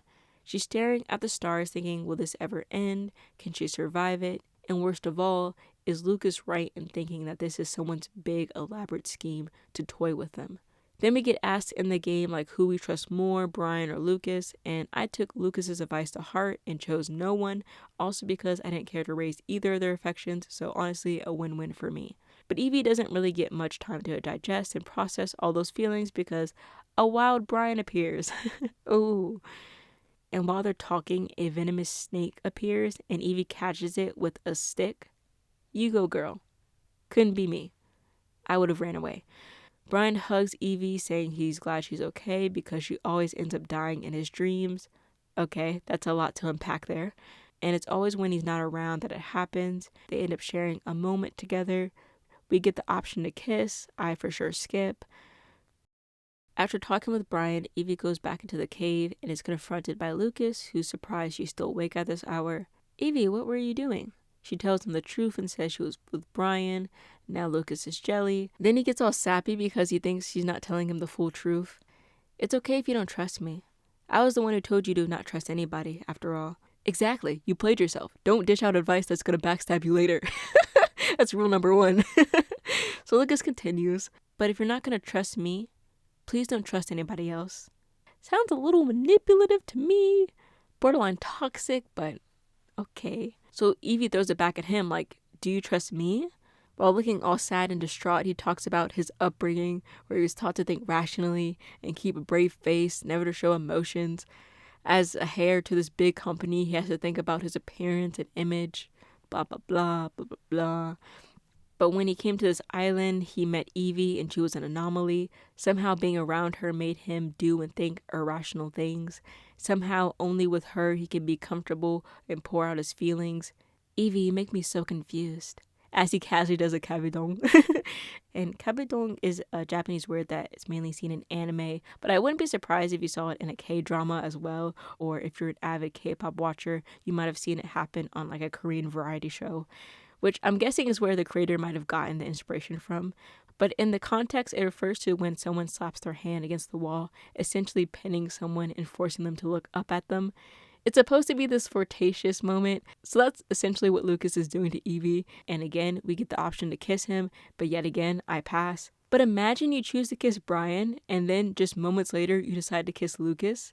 Is that not crazy? Because they're not like in a secluded space. They're in a cave where everyone is sleeping, and Bryan is right outside keeping watch. Like, what if you were to walk in and just see you kissing Lucas? And Lucas already doubts you and thinks you might have kissed Bryan, or been a little bit more intimate than you led on to be. Like the betrayal of it all, right? It's so wild. So messy. I don't get it. Not to mention, I'm also salty that the only kiss options we get are for Bryan and Lucas. None of the other love interests get that option throughout the entire game. Unless you count Jacquie, but we didn't choose to kiss her, so I don't count it. Why are the two kiss options the only two people I don't want to kiss? What's up with that? Sorry, that was like a little tangent. Okay, back to the story. When Evie finally gets the time to rest and go to sleep, she hears two voices from opposite directions. First is Bryan. Evie, hurry up, come here. Followed by Lucas. Evie, please come this way. Who does Evie trust? Ooh. Dun dun dun. Episode 16 is when we get another split, except instead of individual split, it's split by groups. Route A and Route B. Route A is Bryan, Kai, and Jacquie. And Route B is Lucas, Gigi, and Levi. My first playthrough, I did Route B because it had two of my faves, Gigi and Levi, but I'll take you through both routes. After a monster appears in the cave, the group runs in opposite directions, and depending on who Evie follows determines the route she will take. In Route B, Evie ends up running hand in hand with Lucas outside the cave. They're met with a steep cliff and a clashing of waves, with danger still behind them, so they decide to jump. And this is like Evie's like third or fourth time like jumping off a cliff at this point. Evie and Lucas arrive safely on shore, and Lucas is confessing how worried sick he is about her. But I saw on the screen recording that this was the exact moment I made a comment in my notes app about not liking Lucas or Bryan because they tend to just almost spill out their emotions to the point that it just becomes too much for me. Like they just lay it on so thick. I'm like, okay, can we like take a step back? I realize that may just be a me thing. Someone else can look at this and think, oh, that's the sweetest thing and most emotional, mature thing ever, but I'm just like, ooh. There's one funny thing that happened. Lucas is holding this large stone drenched in blood, and Evie's looking at him like, Lucas, what you doing there, bud? With that bloody stone. And then when Evie looks behind him, she sees the monster Lucas was trying to aim for. Thankfully, that wasn't the blood of a person, but rather a monster. So, whew, that was a close call. Almost thought she was friends with the murderer, but no, she was just getting them. Yeah. They end up reuniting with Gigi and Levi at some point, but in the meantime, in between time, Lucas keeps pouring out his heart to her, saying stuff like, I never thought I could love someone as much as I do you, and my love for you grows with each passing day. I don't know how you feel about me, but I like you deeper than my heart can deeper than my heart can comprehend. Lucas takes me as someone who would write a 30-page essay detailing his love for someone, and it'd be like an APA style with citations and everything. Like, that's the vibe. And for some people, that's like really, really sweet. They're like, oh my goodness, for someone to write that for me, that's great. Me, I'm like, that's a little excessive. You could just wrote me like a note and just gave it to me. You didn't have to write a whole essay. So when they all meet up, Gigi is very worried about Evie, but she also is the first to notice that Lucas is hurt and covered in bruises, which he got most likely from protecting Evie as she fell off the cliff, or as they fell off the cliff. So now Evie's feeling really bad, and one thing that caught my eye that she said was, I realize once again I have to cherish my own life to protect Lucas's life. Then there's Levi, who's frowning and grumbles. It's not like he's gonna die from that. But Lucas agrees, I'll be okay, guys. Let's just, get to safety for now. Evie says aloud, I wonder if the others will be okay. And Levi just casually says, well, I know Bryan will be okay. What do you mean by that, Levi? Are you saying Bryan's a psychic? Huh? I figured you already knew. How do you know? I just do, like a gut feeling. So that raises two questions. First, if he's a psychic, what is his ability? And two, why did he never reveal to Evie that he was a psychic?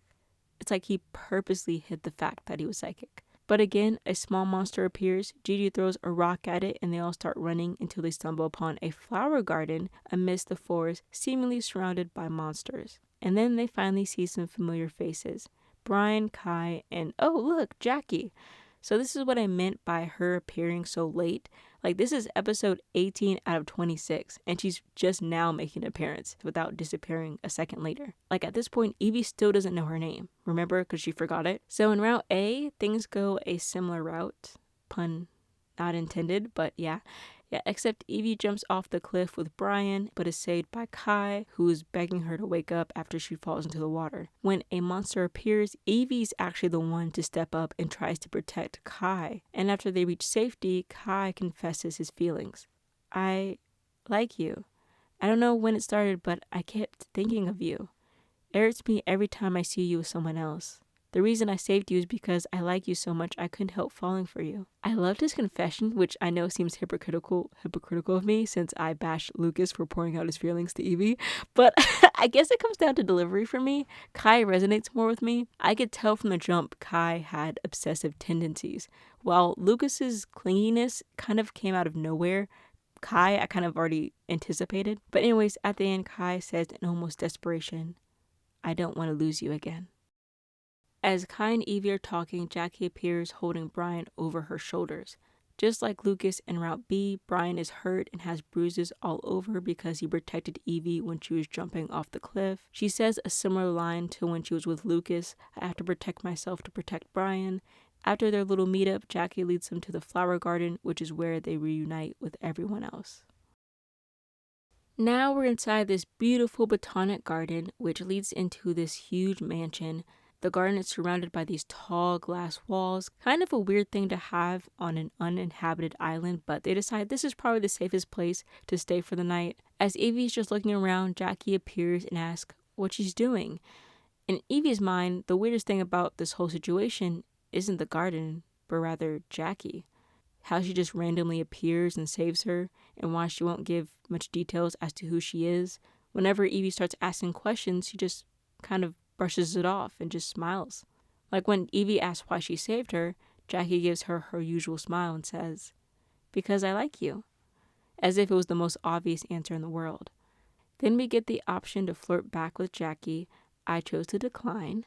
So as they're making small talk, we hear a huge bump sound, followed by Evie screaming. Turns out a monster appeared, but Jacquie quickly reassures her, as Evie's holding onto Jacquie for dear life. You're still so easily scared. But don't worry, this glass is unbreakable. From the outside. So Evie's questioning how she knows this. Jacquie suggests if she's still terrified, Jacquie knows of a way to erase those fears. Hint, hint. Referring back to when she kissed her from before. Evie's like, yeah, no, I'm fine. We hear the monster continually bumping into the glass wall, but just as Jacquie said, the glass was unfazed by the monster's repeated attempts to enter. This place almost seemed too good to be true. From comfortable lodging, all the food they could ever imagine, an impenetrable fortress, at least from the outside. And Evie's thinking about how much of a paradise this place is. She wouldn't have to worry about getting a job, and she could just lounge around all day long. I wonder what it'd be like to stay here. It isn't easy, Jacquie replies. Then she smiles brightly and hands Evie a basket out of thin air so she can go help Bryan pick out some fruits for dinner. So Evie goes to meet up with Bryan, and he's ecstatic to see her, and she even notes how he looks like a puppy wagging his tail. They don't really say much besides Bryan says how he picked out the ripest and prettiest fruits for her. Evie offers him some after having her fill, and Bryan's like, it's sweet, but your lips look sweeter. Then after saying that, he gets all embarrassed. I thought that was cute. In episode 21, Levi gives Evie a flower crown that he made, and he's trying to be nonchalant about it. You know, there's a lot of flowers here. I know it's a bit messy, but I made it so. I think you should at least try it on because I was the one who made it. And he's not making eye contact with her at all and just blushing. Are you shy? Then Levi responds, are you talking about me? That's complete BS. Ha ha ha. No, me?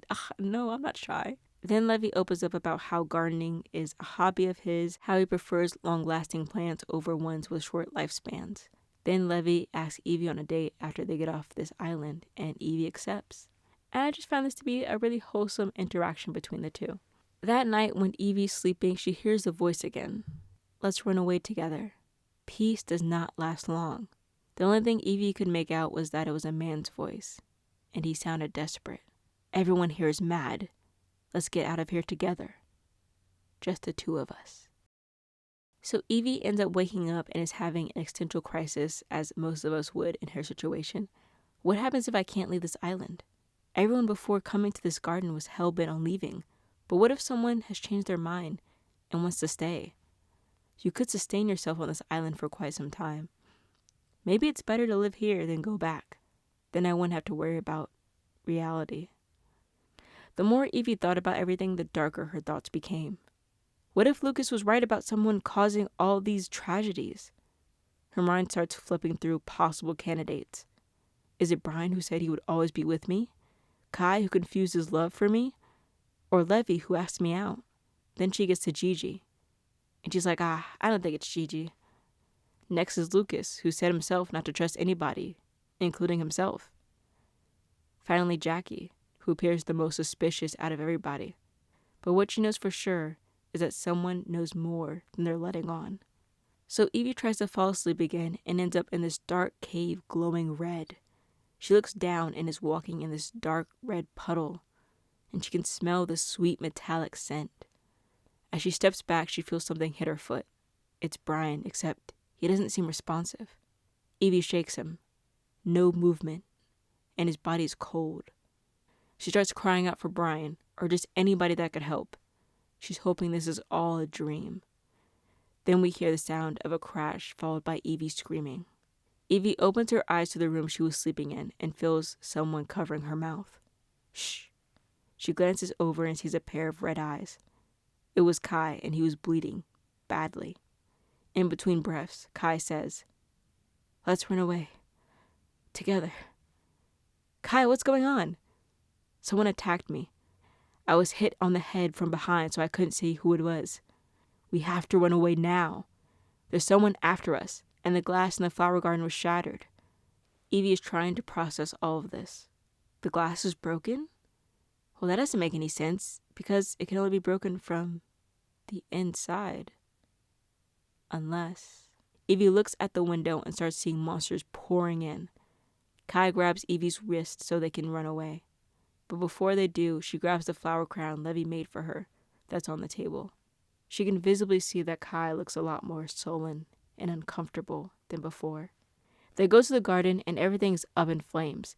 Levi was trying to stop the monsters with his flames, but there were too many of them, and the ones on fire were running around. Levi tells them all to run away, although Evie tries to object. But Lucas agrees with Levi that they should run away. Jacquie comes out looking like she has a bad headache and her entire body is covered in blood. There are also broken pieces of glass embedded all over her body.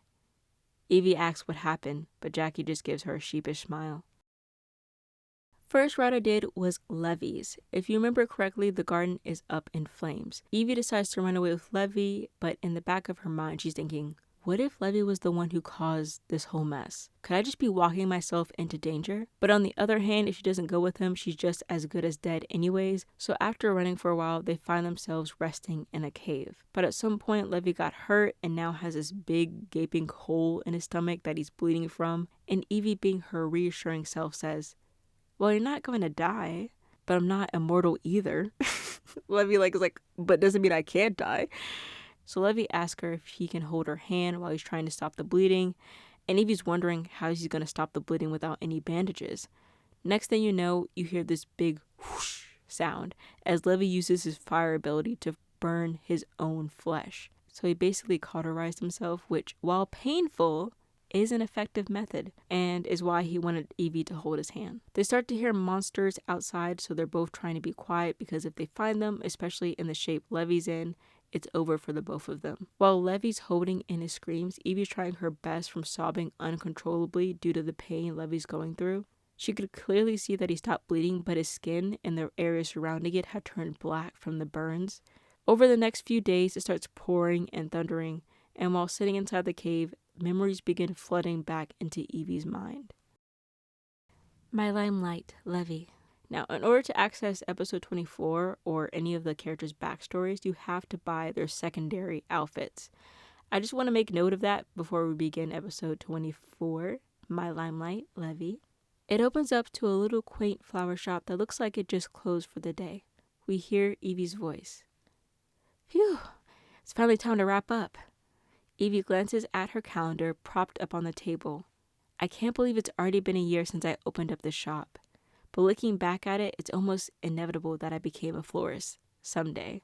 As she was just about to flip the open side on the door to closing, she notices out of the corner of her eye in a pot. How do you say that? Hydrangeas? Hydrangeas? Okay. She notices out of the corner of her eye a hydrangeas in a pot. As she walks home, pot in hand, she notices a bloody man laying next to a garbage dump. Is he dead? That's what Evie's thinking, and she debates whether she should just ignore him or she should call the police.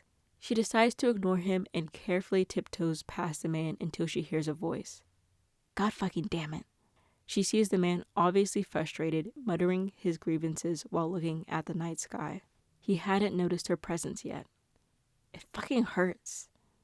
And almost like deja vu, the man creates a flame from his hand. Should I just die? But the man decides to recall his fire. After finding out the flame man is a psychic, she takes a closer look at him and his expression. It was almost like she was looking at a reflection of herself, the same dark look and no will to live. A time where she had no motivation and no longer wanted to exist. A time before she made her flower shop, looking at the pot, how do you say that word? Looking at the hydrangeas pot, she decides to approach the man very politely. Excuse me? Who the fuck are you? The more she looked at the man, she remembers when she was in despair and despised the world. And the one night she decided to take her life, a withering pot was what kept her in this world. Because despite how trivial it may seem to others, the fact that the flower needed someone, needed her, was enough motivation to keep her going. Evie, not being deterred by her obvious unwelcome presence, decides to hand the pot to the man. The man was obviously puzzled, as one might expect. Please take care of it so it doesn't die. And you have to raise it until the end of this plant's lifespan.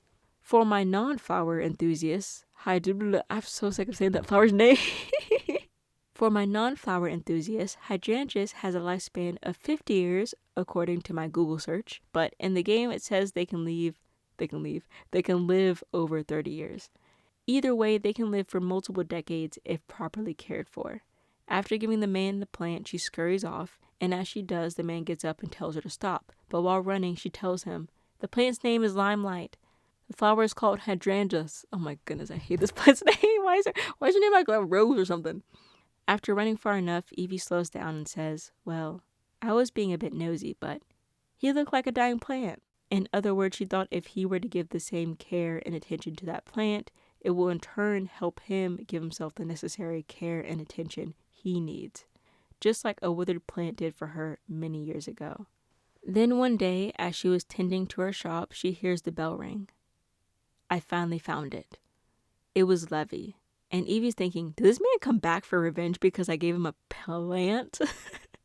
But no, Levi's all blushing and he's trying to make it seem like, how could she leave me with this dying plant? It was my first time ever growing plants. As he held the very healthy hydrangea pot. You know what, I'm so not looking at that name again. This part is what melted my heart. Like, he tries to act all like tough on the outside, but genuinely is really sweet at times. He's almost like a cat. But don't get me wrong, he still has issues because he threatens Evie. If you run away again, I'm going to set this place to ashes. Evie recognizes that he has a bit of a temper and can take things a little too far, but recognizes that he also is going through a lot of mixed emotions right now, and what he doesn't need is sympathy, but rather a reason to live. So if raising this little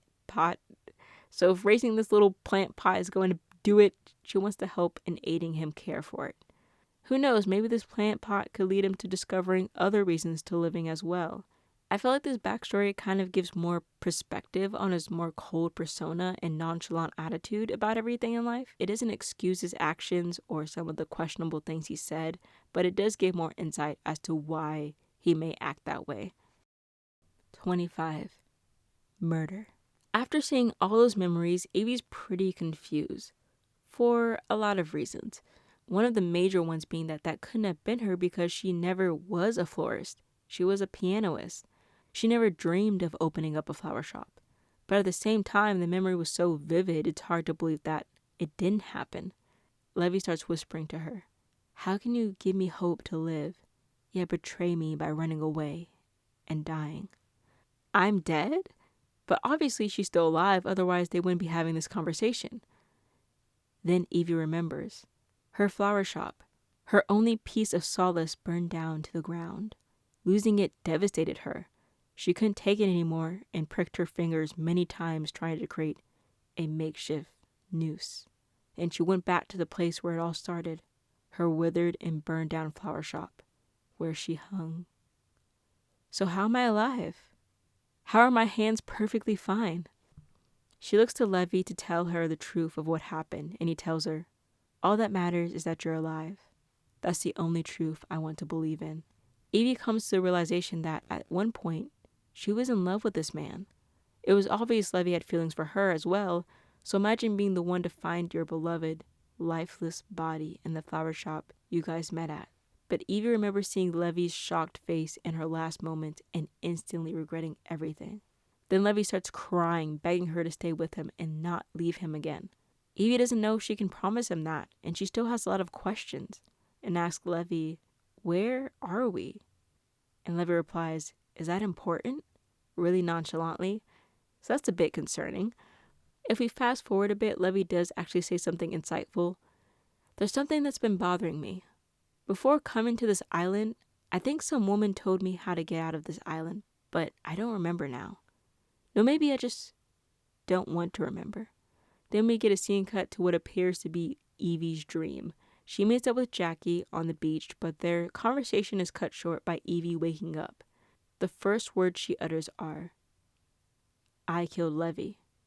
I thought it wouldn't be difficult because it was so easy to pluck a poisonous plant, pretending that it was an edible plant, and it was even easier to see Levi brightly smiling.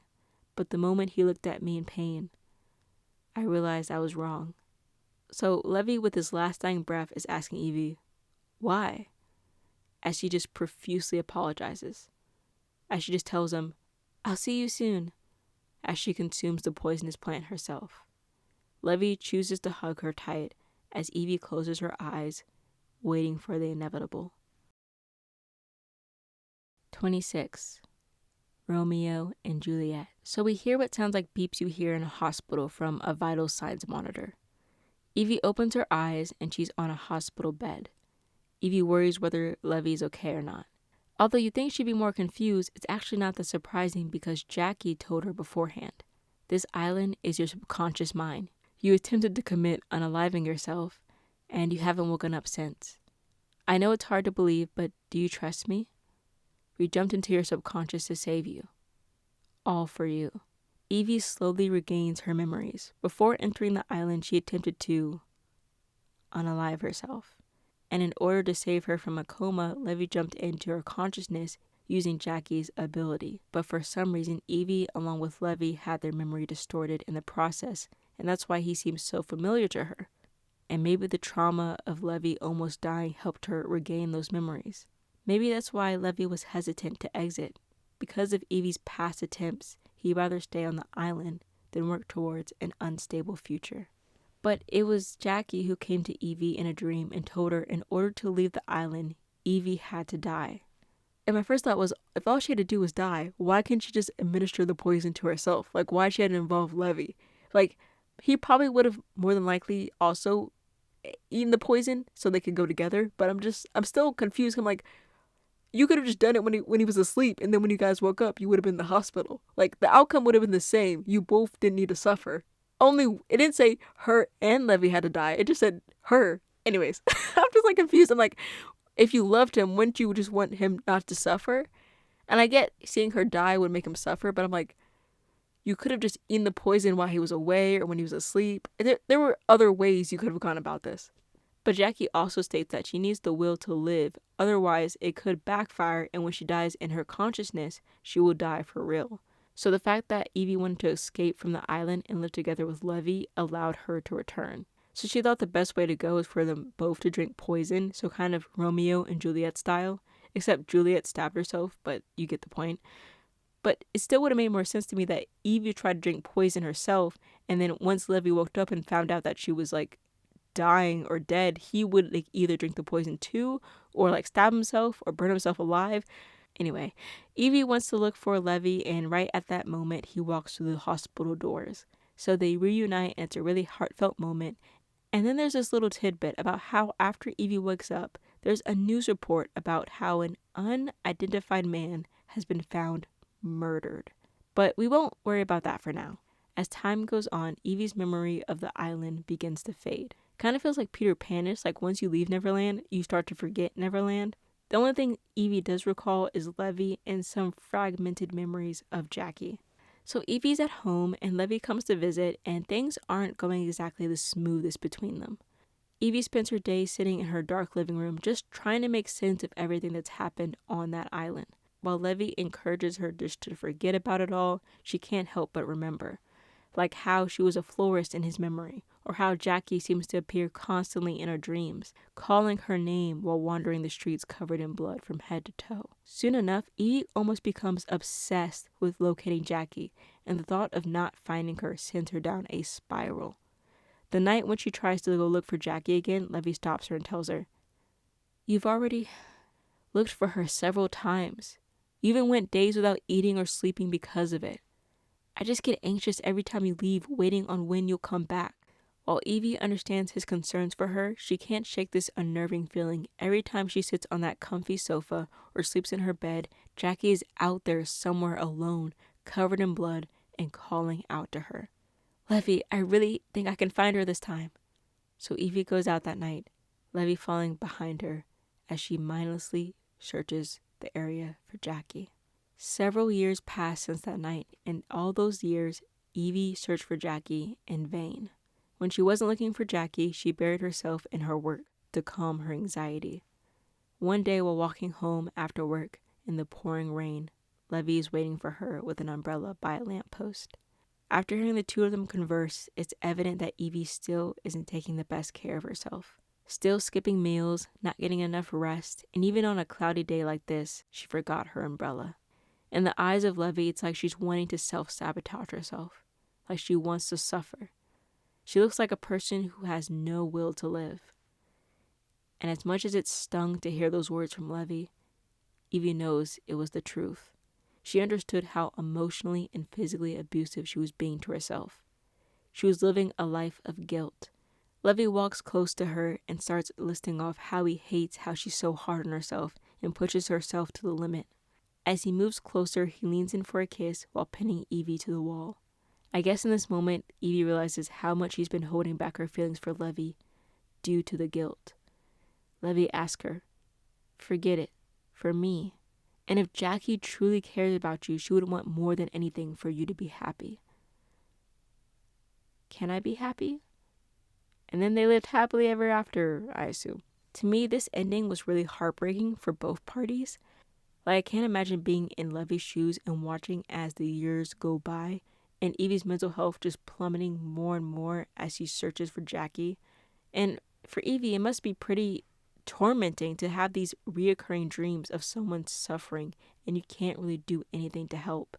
This is for sure one of the more sadder endings. What's really cool though is when you open up the app, there's a video of all the characters laying together in the water. Well, once you start going through the episodes, it's just Evie on the title screen, but as you complete each ending, a character is added. So after I finished this route, you see Evie and Levi, and I don't know, it's just a really cool detail that I appreciate. Next up is Gigi's route. If you remember, everything is up in flames. Evie runs away with Gigi. Kai calls out to her not to go, but she's worried more about leaving Gigi alone, so they still run away to a cave. Lucas and Jacquie stay behind and help distract the monsters as the rest escape despite both being in pain and covered in blood. The last thing Jacquie said to Evie was, "I won't die until I have to." Over the next few days, Gigi comes down with a high fever. Evie tries to nurse Gigi back to health. And when Evie opens up her eyes after falling asleep one day, Gigi is looking a lot better and calls Evie by her name for the first time. "You forgot everything, stupid." "Oh well, I can't blame you." "Why did I lose my memory though? Did someone manipulate minds?" "What, Gigi? I have no idea what you're saying." Then Gigi grabs Evie's hand. "I can't believe that you're alive. Last time when I saw you, you were dying, so I spent every night crying, missing you. I couldn't understand anything." Evie's kind of brushing all this stuff off, thinking Gigi's not fully awake yet. How could I have died when I'm sitting right here? Then Evie gets stricken with a severe headache, and memories start flooding back in. 24. Butler? Friend? BF? BFF? So we meet Gigi when she was 15 as a sophomore in high school. Gigi at this time was quite a loner. She had this air of arrogance and preppiness to her that made others avoid her. She encountered Gigi walking down the street staring at a cat, and Gigi whispers the words, "I'm jealous." Evie interprets this as her being jealous of the love and affection cats receive from people, and a few days later, Evie is invited to Gigi's mansion. Apparently, she wanted to discuss something about the scholarship her family is sponsoring Evie for. While there, a maid ends up bumping into Gigi and she scolds her.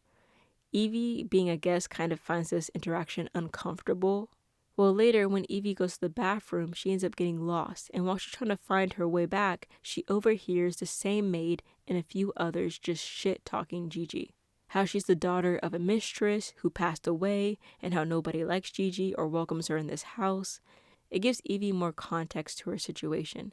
And as Evie is still trying to find her way back, she notices a green cat and the resemblance it has to Gigi.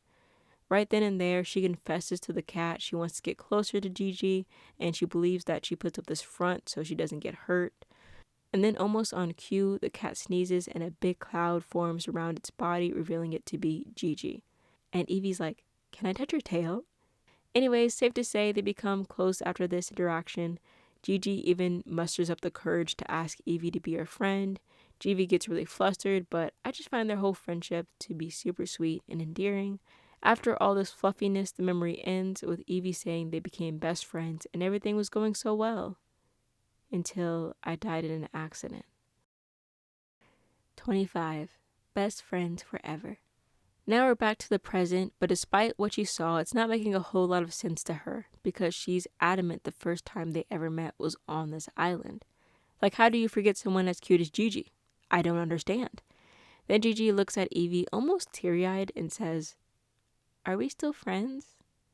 At that moment, although Evie has no recollection of these memories, seeing how much Gigi truly cares for her, it's hard for her to just write them off. But both Gigi and Evie are having a hard time comprehending what's real and what's fake, because they both genuinely thought they had met for the first time on this island. Gigi wants to believe it's all real, but Evie can't help but think, in the back of her mind, whether this is the work of a psychic that's corrupting their memories. It's definitely plausible considering the amount of bizarre abilities out there in the world. Like, what if someone's just implanting these fake memories? Evie decides to steer the conversation towards their survival since she can tell how anxious all this talk is making Gigi, but Gigi makes Evie promise her that even if her memories don't return, she wants Evie to promise her she will not die. And so Evie promises her she won't. The next day, Evie wakes up, but Gigi isn't next to her, which is unusual considering Gigi has never left her side. Her mind starts spiraling to the worst case scenarios. Did something happen to her while I was asleep? Did she go to find food but is now running away from the monsters? Or did she fall sick again? Then finally Gigi appears out of breath, holding onto the wall near the entrance. Her body is covered in cuts and scratches. "Gigi, what happened?"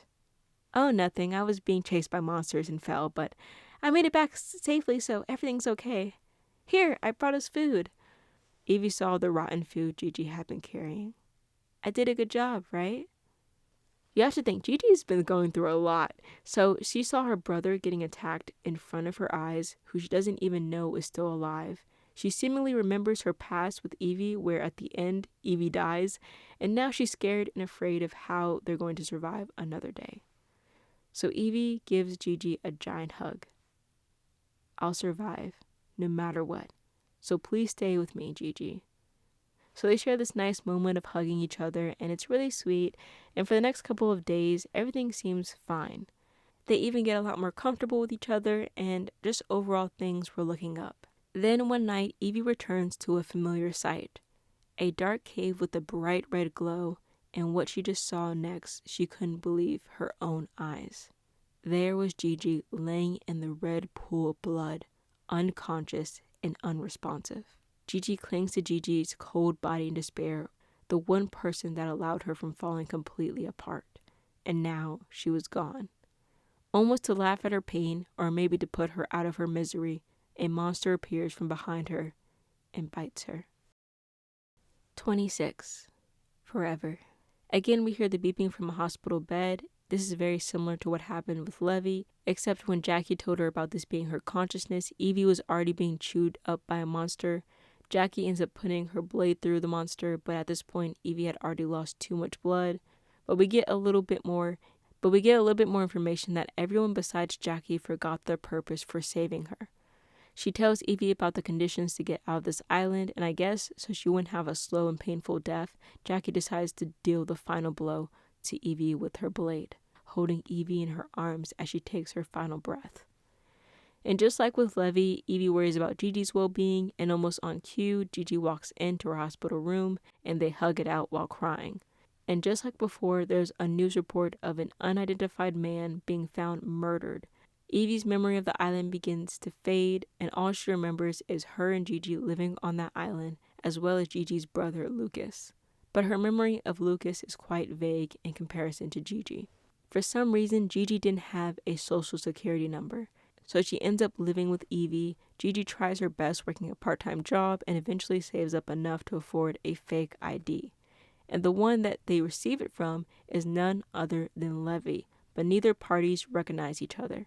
And Levi tells them to use the services again if they ever need a fake ID, for instance, if they commit murder or something of that nature. Fast forward 6 months later, and they're living happily together. They both work part-time jobs at a restaurant, but due to Gigi's upbringing, she's not used to serving others, so Evie often has to cover for her. But Evie comforts Gigi, tells her to go at her own pace, and that she'll get the hang of it eventually. As a way to thank Evie, Gigi decides to serve her for the weekend, doing the house chores and cooking, and also dressing up in a maid outfit, because that's what, all the maids wore when she was living in a mansion.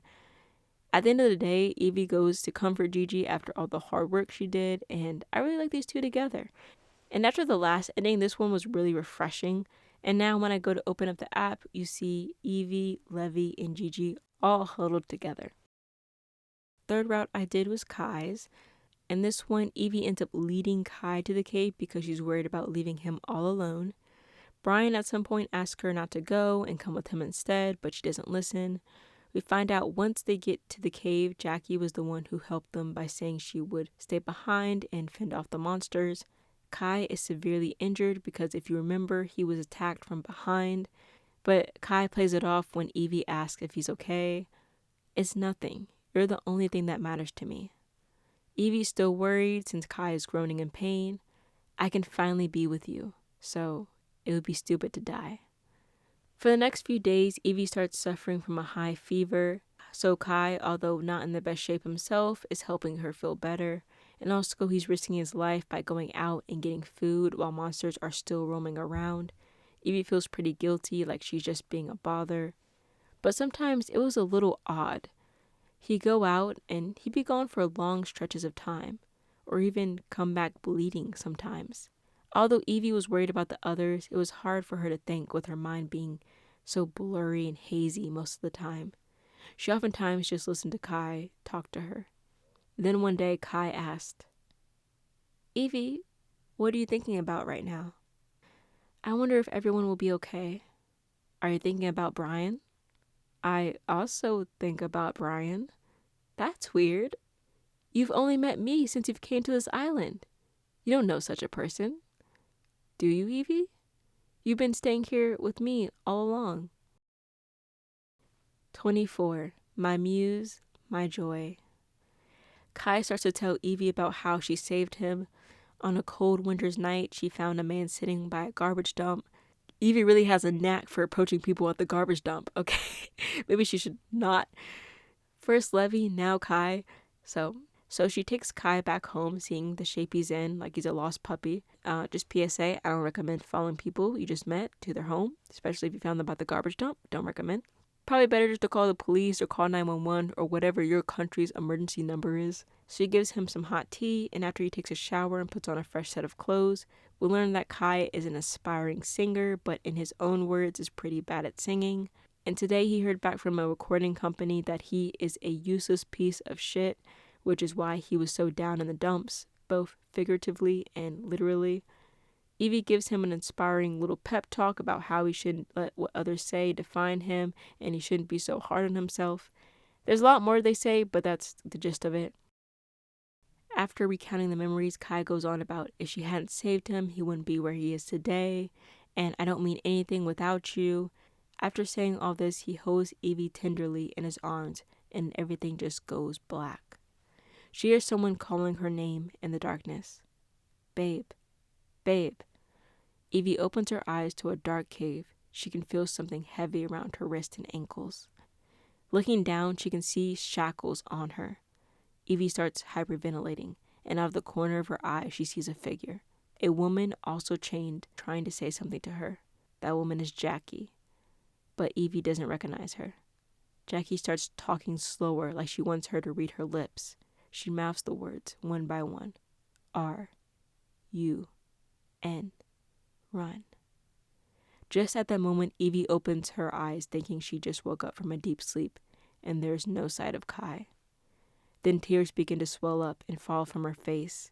Why didn't I notice? The bloodstained clothes when Kai came into my room that gave off a sickeningly dry and sweet metallic scent. And although Evie doesn't recognize the voice, she remembers a woman telling her to run away. Evie begins walking out of the cave, but her legs are weak from being stationary for so long. But Evie knew one thing for sure, that she shouldn't be caught by him. She keeps moving forward, but despite her efforts, she found herself in a dark cave with a purple and reddish hue. She can hear the sound of water below her, with this eerie feeling wrapped around her ankles. Again, she smells that sickeningly dry, sweet, metallic scent. As Evie steps back, she feels something hit her foot. It's Bryan laying there lifeless. As she looks around, she sees more bodies laying around in a pool of blood. Evie wants to believe this is all a dream. Evie finally remembers Jacquie, the one person she shouldn't have forgotten. And she was laying in this pool of blood, but she was still alive. Jacquie, what happened? What's going on? There's someone who doesn't want this nightmare to end. If I die, this nightmare will end. That's why he locked me up. Evie tries to untie Jacquie, but hears an eerie voice creep up behind her. Oh, did you see it?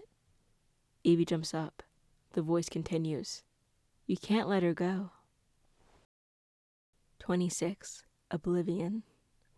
The eerie voice is revealed to be Kai, the same eerie voice she had been hearing throughout her stay on this island. Kai tells her she shouldn't have left the cave. So shocker to no one, Kai is batshit crazy and obsessive.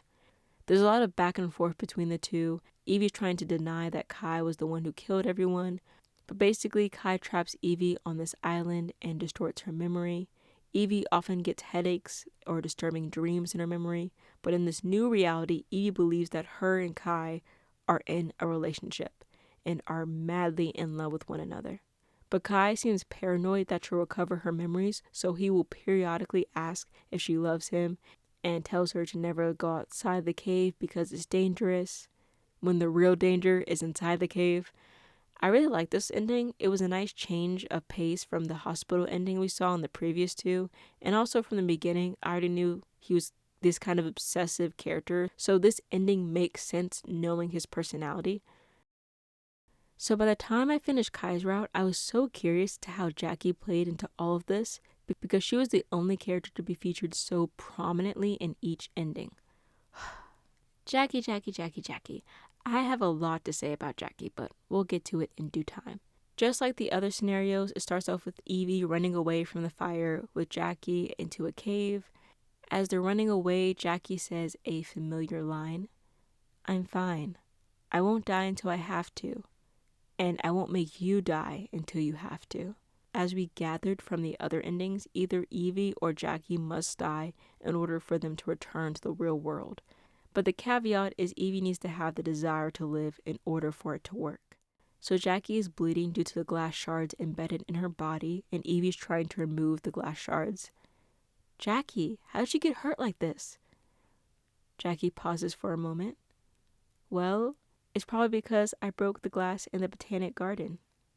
Now Evie's visibly confused as to why Jacquie would let the monsters in. And she remembers how Kai said he was attacked from behind while on guard duty.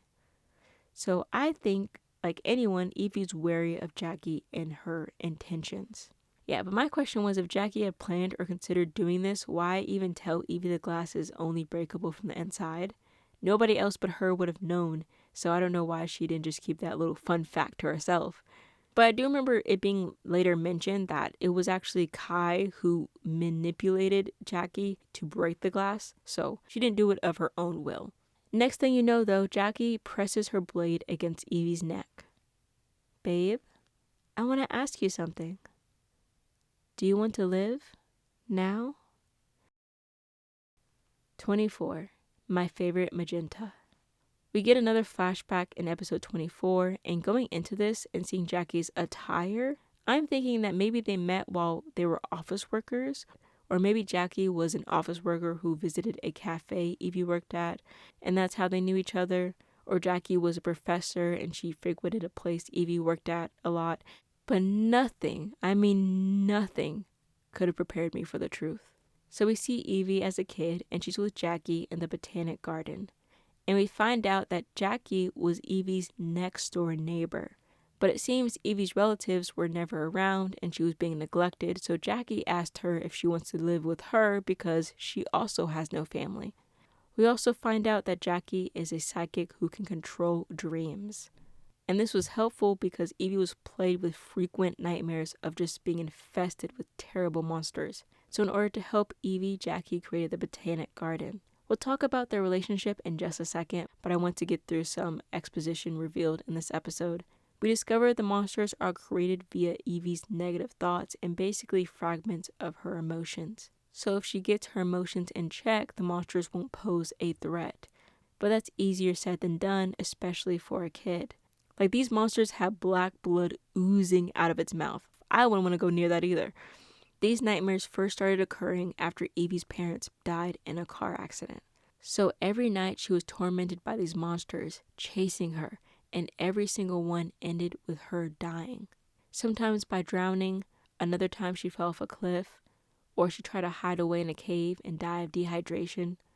Pretty gruesome stuff, but dying was the only way for her to wake up. Like, I would be too scared to sleep. Like, imagine every night you're tormented, and like the only way for you to escape is by dying. So Jacquie cradles her and tells Evie she needs to confront her fears instead of hiding away from them. Otherwise, they will just continue to grow. So Jacquie turns her around to face a monster, which I would not recommend shock therapy, but okay. And almost like magic, once Evie confronts it, it starts turning into this small bunny monster. After that, Evie asks, "Why are you so kind to me?" Because while she was grateful for her kindness, people usually don't go this above and beyond for a neighborhood kid. Yeah, because if you see a child being neglected, you should probably call CPS and not bring them over to your house to live with you. So Jacquie responds with, "I decided to live for you." "But why?" "I swore to myself I will always be by your side." "Always?" Evie asks. "Yes, always. You can leave one day if you want, because I did you so wrong. But baby, I'll do everything for you, whatever it costs." And Evie's little kid brain's thinking, Jacquie is weird for saying she'll leave her. Why would she leave Jacquie when she loves her so much? Okay, let's talk about the elephant in the room. Jacquie and Evie have an 8-year age gap, which wouldn't be any problem if they met as adults. 25 and 33 sounds good to me. But based on another backstory, let's say Evie was 10 years old when they met. Jacquie would have been 18. What? So you're telling me the same person who calls Evie babe kissed her unprompted and without her consent, was practically her guardian, and she knew her since she was a kid? Like, before, I was pretty neutral about Jacquie. Like, I didn't really care for her, but I didn't like hate her. But what is happening here? Why does she even see Evie as a potential partner? Like, I get why Evie would, since that's the only person who's ever cared for her, especially after her parents passed away. So no wonder she feels so attached to Jacquie, because literally that's her only like source of comfort in this world. But why is Jacquie trying to get with a kid she literally raised? Like, she, like, that's what, And that's what I was saying before. It made a lot more sense to make Jacquie like a big sister, or just even like a mother figure. And when Evie ends up like passing away, and that's why I was saying before, it would make a lot more sense and honestly be a lot more like what's the word? Like heart-wrenching if it was that dynamic. Like if they made it so Jacquie was sees like Evie as her only family, and that's why she was so hell-bent on like getting Evie back. Because, while other people can be like, "Oh, I love Evie." She's like, she's my sister, she's my daughter. I see her as family, like my only family left.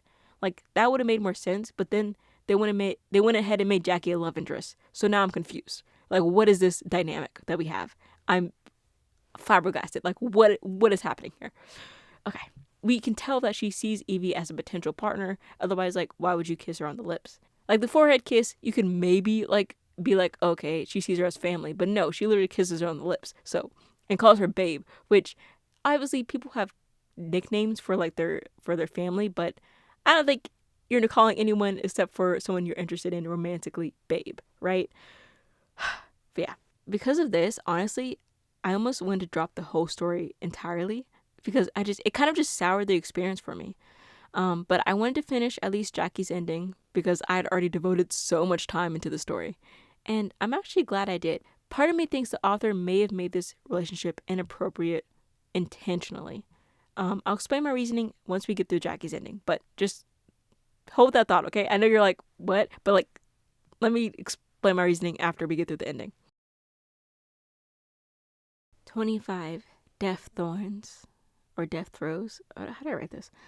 If you remember, Jacquie has a blade to Evie's neck and is asking her if she wants to live. I know we just went through a lot, so you probably forgot. And Evie responds that she wants to live. So they start talking and Jacquie starts crying because she's so overwhelmed with emotions. I could care less. Then out of nowhere, Kai appears and hits Jacquie over the head with a stone. I was dying laughing. My guy is doing hero's work. This is like cartoon levels villain, like Looney Tunes type of villain. He literally grabbed a rock and he was like, boop. Hit her on the back of the head. I can't. Oh gosh. I remember when I first saw that, I was laughing for a good like minute. So yeah, I thought that was so funny. Anyways. Oh gosh, my eyes are watering now. And Kai's rationality for doing this is because Jacquie was about to kill Evie. But I'm 100% sure Kai just wanted to prevent Evie from leaving the island. As per Jacquie's orders, before she gets hit over the head like a cartoon villain, Evie takes Jacquie's blade and presses it against her neck. Evie wakes up in the hospital and Jacquie comes running in. But unlike in the other endings, they don't immediately live together. Instead, while Evie is sleeping one night, Jacquie disappears, and now 6 months have passed. Evie just wondering why did she leave her without telling her anything. Maybe it's due to the great sin Jacquie said she did, and that's why they're separated. Evie is just completely lost. Because to her, Jacquie is her everything, her entire world, something that can never be replaced, and her absence makes every day harder. To her, Jacquie is her savior. Because she didn't want to lose the memory of Jacquie, she begins wandering the streets in search for her. Then Evie feels someone's warm embrace behind her. A bloody Jacquie is hugging her. Evie can tell something's a little off. Jacquie, you're bleeding. Jacquie? Is that my name? It seemed Jacquie didn't quite remember everything, but none of that mattered to Evie because she was finally back in her arms. And Jacquie tells her, Evie, if it's for you, I can do anything for you, no matter what it costs. A few days later, there's a news report about an unidentified man being found murdered. But Evie doesn't care too much. Jacquie had a fever for a few days, and the only thing that she could recall was Evie's name and her deep feelings for her. My beloved baby, don't worry, I'll take care of your nightmares. And every night, Evie fell asleep in Jacquie's arms. Although Evie's memory was blurry as well, she knew that she cared for Jacquie. It doesn't matter what she did to me. I can't live without her. I'll always love Jacquie, no matter what. Now I'm going to be giving my little theory as to why I think this was intentional, but like I said before, this could be me just giving the author too much credit. Their entire dynamic reminded me so much of the anime Happy Sugar Life. Now, I haven't actually watched the series all the way through, but from what I've heard and read, it's about the main character who basically finds this kid and is convinced that she is her beloved and tries to quote unquote protect her from everything in this world that could possibly harm or taint her innocence. She will go to all sorts of lengths to maintain her life with this kid, and it's made very clear how messed up the MC is and how her love is toxic, sickening, twisted, and just so manipulative. And initially, it looks like a sweet and fluffy story from the outside, but in actuality, it's just the main character being batshit crazy. I think Jacquie feels the same way about Evie. She saw a child how like her had no real family and decided to protect her, quote unquote, and help her overcome her trauma, and will do anything to make sure they stay together. And since she groomed her from such a young age, she's really trusting of Jacquie and doesn't want to leave her no matter what. In her eyes, Jacquie can do no wrong. Considering how much the story talks about dark topics surrounding mental health and things like murder, I wouldn't be surprised if they also included things like grooming into the mix. So that's kind of my big theory. I still think she should not have been a love interest, but if they're going the more dark, like manipulative grooming route, it would make sense to kind of have this like darker turn. You know what I mean? Like commit to the if you're gonna like commit to the bit. If you're gonna make it dark, just like don't make it so she has like redeeming qualities. And from what I've seen in the game, it doesn't make it seem like this behavior is like normal. We can see that Jacquie is literally willing to commit murder just so her and Evie can be together. So I don't put anything past her, in order to make sure her and Evie are together. So looking at it from that lens, although disturbing, it makes more sense in the context of the story. And we often don't see, females being predatory to other females. Like even in Happy Sugar Life, it's just not taken as seriously when, you see a predator that is female, acting on another female. For Bryan and Lucas, I'm just going to skim through the important bits because I really didn't care for their routes because I didn't really care for them.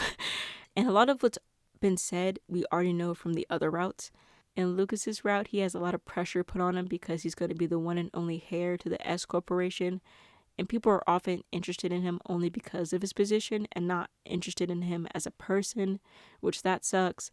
In terms of his relationship with Gigi, she hates his guts, and Lucas tries to get along with Gigi, but it usually backfires. He meets Evie because she goes to the same school as him and is friends with Gigi. Evie doesn't really like Lucas either because he's always putting on this facade, but despite that, she becomes his first love. It might be the case of like, no girl has treated me this way before. Other people might try to suck up to him. She's like, I don't care who you are. I still don't like you. Fast forward to the present when they're back in the real world. Just like Gigi, Lucas' social security number doesn't exist, so they get a fake ID from Levi. They spend the rest of their time enjoying each other's company. In Bryan's route, Evie, just like in Jacquie's route, her parents died in a car accident and she's under the care of her relatives.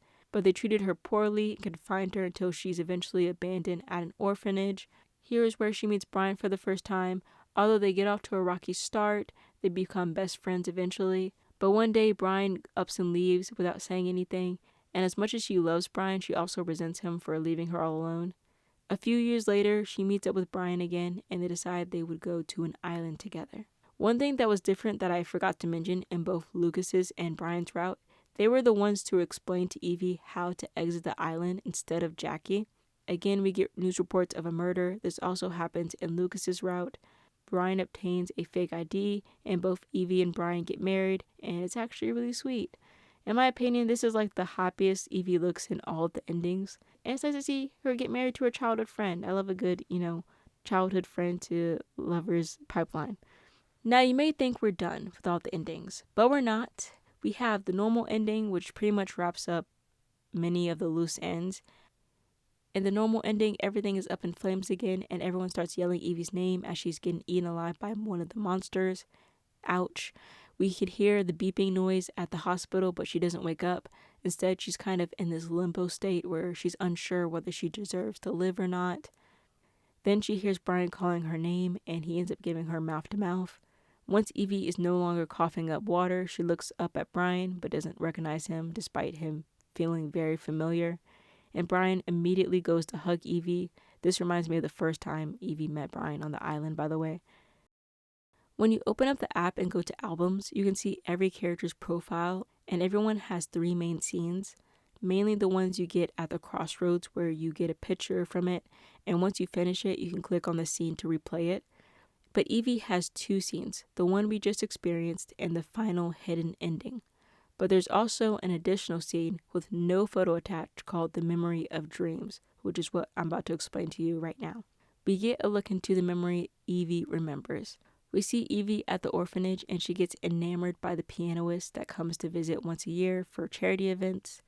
This would be her very last concert since she's getting recruited by an orchestra. Evie's sad because despite her orphanage not having enough money to afford a small piano, the pianist still taught her how to play. With the encouragement of her teacher, she aims to become a great pianist. A decade passes and Evie still is trying to achieve her dream, but is hearing nothing back from all the places she's applying to.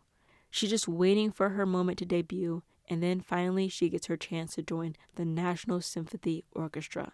Evie is absolutely ecstatic, and she sets up a time and place to meet the recruiter.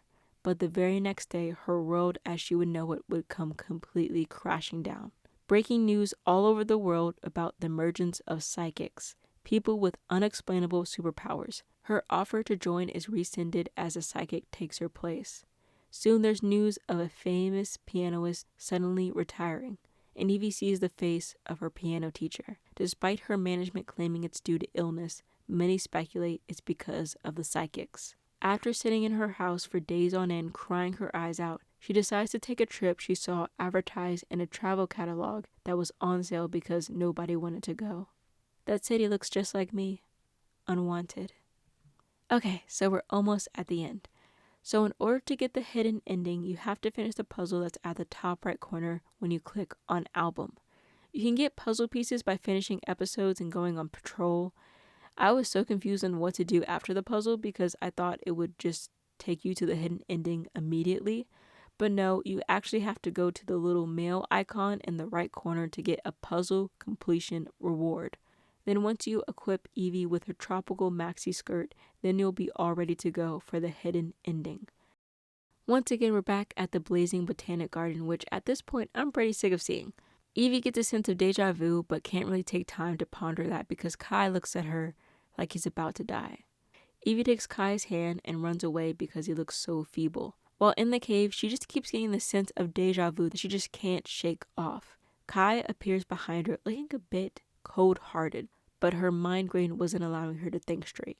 A monster appears in the cave and Evie remembers what Jacquie told her when she was younger. So she faces it head on and the monster turns into a fluffy fire bunny. From that, she gets a flashback of when she met Jacquie when she was younger. Evie also recalls Bryan at the beach when he's hugging her and says, "Remember me.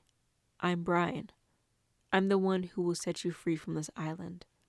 She remembers Lucas confessing his love for her, marrying Bryan. Basically, all the memories she experienced with each character in the hidden ending she remembers. Meaning she also remembers when Kai brainwashed her into staying on this island. So we find out after Kai became a successful singer, he came to her apartment one day only to be met with the smell of a rotten corpse and her feet dangling as he looked up at her lifeless body. As Kai is trying to process everything, Bryan appears behind him and asks him if he wishes to join him in saving Evie. We find out Bryan is from an alternate universe where Evie also died. After she did, he was given the ability to travel to parallel worlds. Yet in each instance the result was the same, Evie's death. Eventually he came to the conclusion that he couldn't do this solo and started reaching out to those who care for Evie deeply to assist him. So that's how they came to the universe where she was in a coma. Due to both Kai wanting Evie to himself and because there was no guarantee she wouldn't die again, he wanted the two of them to just live on that island forever. Although that was incredibly selfish, there is some truth to his worries. All of the characters' abilities are consumable, so they would eventually run out. So Bryan couldn't continue to travel to other universes searching for Evie forever. So it was very possible that this could be their last chance to save her. Using Jackie's ability, they all jumped into her dreams. And Kai used his ability of memory manipulation to make them forget their purpose for coming there. But for some reason, Bryan and Jacquie were immune and remembered who Evie was. But Kai tried again and manipulated Jacquie so that she would break the glass in the flower garden. And his plan was just like his ending, to kill off everyone else and then chain up Jacquie, since killing her would mean returning to the real world. Kai starts crying because he doesn't want to lose Evie again. Evie tells Kai she wants to live. She wants to go back to the real world and live her life. So she has to die now, so she'll wake up in the hospital. And she asks him to trust her one more time, so she can not only live for herself, but for all of those who cherished her and were willing to go to multiple universes just to keep her alive. Next thing you know, we hear a loud bam, noise followed by the imagery of a woman with long black hair dying. Honestly, Jackie's story could have ended right there if you asked me. I wouldn't be mad. Okay, we've reached the final hidden ending. So Jacquie ends this dream by dying, and we see the familiar hospital bed. Then everyone runs into Evie's hospital room. After Evie is discharged from the hospital, Kai ends up apologizing for manipulating their memories and trying to kill off everyone so he could have Evie to himself. Obviously, there's a lot of pushback, rightly so, but after Evie forgives him, everyone else kind of just forgives him. Then they all decide to go on a trip to a resort together, and in my mind, I'm like, who's paying for this? I guess the Lucas and Gigi could, technically, because they're loaded, but girl, don't you have like hospital bills? I get it's South Korea, so it's different. It's not like America, but still, don't you have like rent? Like, don't you all need to go back to work? I guess it's a little too realistic. So they fly to the resort in what looks like either a private jet or maybe they're flying first class because those seats look nice. Evie finally has a nice dream where they're all on the beach and Evie's overwhelmed by their love for her. She wakes up on the plane, and once they land, they all decide to go grocery shopping. And that is the end of the story. Kind of anticlimactic, but I like it. If it was up to me, Jacquie would be out of the picture, but overall, it was good. And I do love Happily Ever After. Kind of unrelated, but I recently watched Cinderella 3, A Twist in Time, and it was so good. Highly recommend. So I've really just been on my fairy tale ending mood lately. Oh my gosh, I've been recording for so long. But yeah, that's the end. I hope you enjoyed it. Please do let me know your thoughts down below, because I've just, like I said, I've been just like thinking about this story constantly for like the past couple of months. And I'm finally glad that I got all my thoughts out there. I do want to apologize. I've been gone for a while, like 5 months. Did not expect that. Like I said, when I originally did this video, or when I originally was doing this, I was sick. And then when I got better, I started working on this video. I was like, okay, that won't take me that long. A bit of like procrastination also, because it just is kind of time consuming. It's like one thing if you play a game and like you're going through the motions, but there's another thing if you're trying to explain the game to someone else. And I didn't want to like cut out too many details, but I also didn't want to ramble on forever either. But yeah, that was Paradise Lost. Like I said, even if you got all the way through, I still would recommend you play it for yourself. Let me know if you would like to do like more videos like this. This was really fun despite how long it took. And like I said, I was really on my like otome game binge lately, so this was really fun, and I have other stories to share in case you're interested. But yeah. Oh yeah, I got off track. This part is like really unscripted. Like the other parts at least had like bullet points, but I'm like, so I didn't write like any type of conclusion because I'm like I'm tired. But yeah, about the 5 months thing, yeah. Sorry about that. I don't know what to say. That shouldn't be happening. Knock on wood real quick. I did not anticipate to be gone this long. I thought it'd be like a month or two at worst. But then it kind of just dragged on, and I've had other video ideas, but this one I just wanted to get done so badly. Like I knew I wanted this to be my first video back just because of how much time I've been pouring into it. But good to be back. Definitely won't be as long for the next video. I really plan to post a lot in 2024. That's another thing. Ooh, New Year. Ooh. I feel like I missed so many things. I also originally, sorry, this is a long ramble. I originally planned to came back on my first year anniversary, which was September 3rd. Like that was my initial plan. But then I got sick. So then I kind of prolonged it. My next goal was like, okay, at least want to release this video before the end of the year. My last video 2023 is what I thought. But then I got sick towards the end of 2023 for like New Year's Eve and New Year's Day. So I was like the same I got before. Anyways, I was just, yeah. But I'm back. I'm feeling better. And I have a lot of videos in the works that I've been just kind of putting like to the side because I wanted to complete this one. And I'm not looking forward to I'm not looking forward to editing this. So if the editing is a lot more minimal, especially towards like the latter half of this story, yeah, I like just recording this has taken me hours. So yeah, if you see a lot of a black screen, just know I tried. Okay. I tried to add visuals, but at some point I was like, if I like don't cut back on some of the editing, this video will like never get released. And like I said, if you treat it like a podcast, I think it's also, and you kind of like occasionally like look at it for the visuals too, I think that's fine. Or if you like drawing or cooking or whatever, if you're doing something else with it, I think that's kind of the best way to experience it. I tried in the beginning to like make it a little bit more entertaining. I actually really liked the intro for this video. I think it was really cool. I had a lot of fun doing it, but yeah. So yeah, I feel like I had more to say, but my mind's kind of jumbled up, and I don't know how much I'm gonna be cutting of this because honestly, the thought of having to cut any more audio might just drive me insane. But yeah, if you got this if you got this far, I don't know, comment like a panda emoji or something. I don't know. But thank you for sticking with me. I hope you guys have a wonderful new year. Hope 2024 is your year. Hoping in the next couple of months I can pass the 100 video mark. That was a goal for mine of 2023, but then obviously I didn't post. So that's 2024's goal. But yeah. And I don't remember how I used to do my outros, but thank you so much for watching. I will talk to you guys later. I think that's how it goes, and I appreciate you watching so much.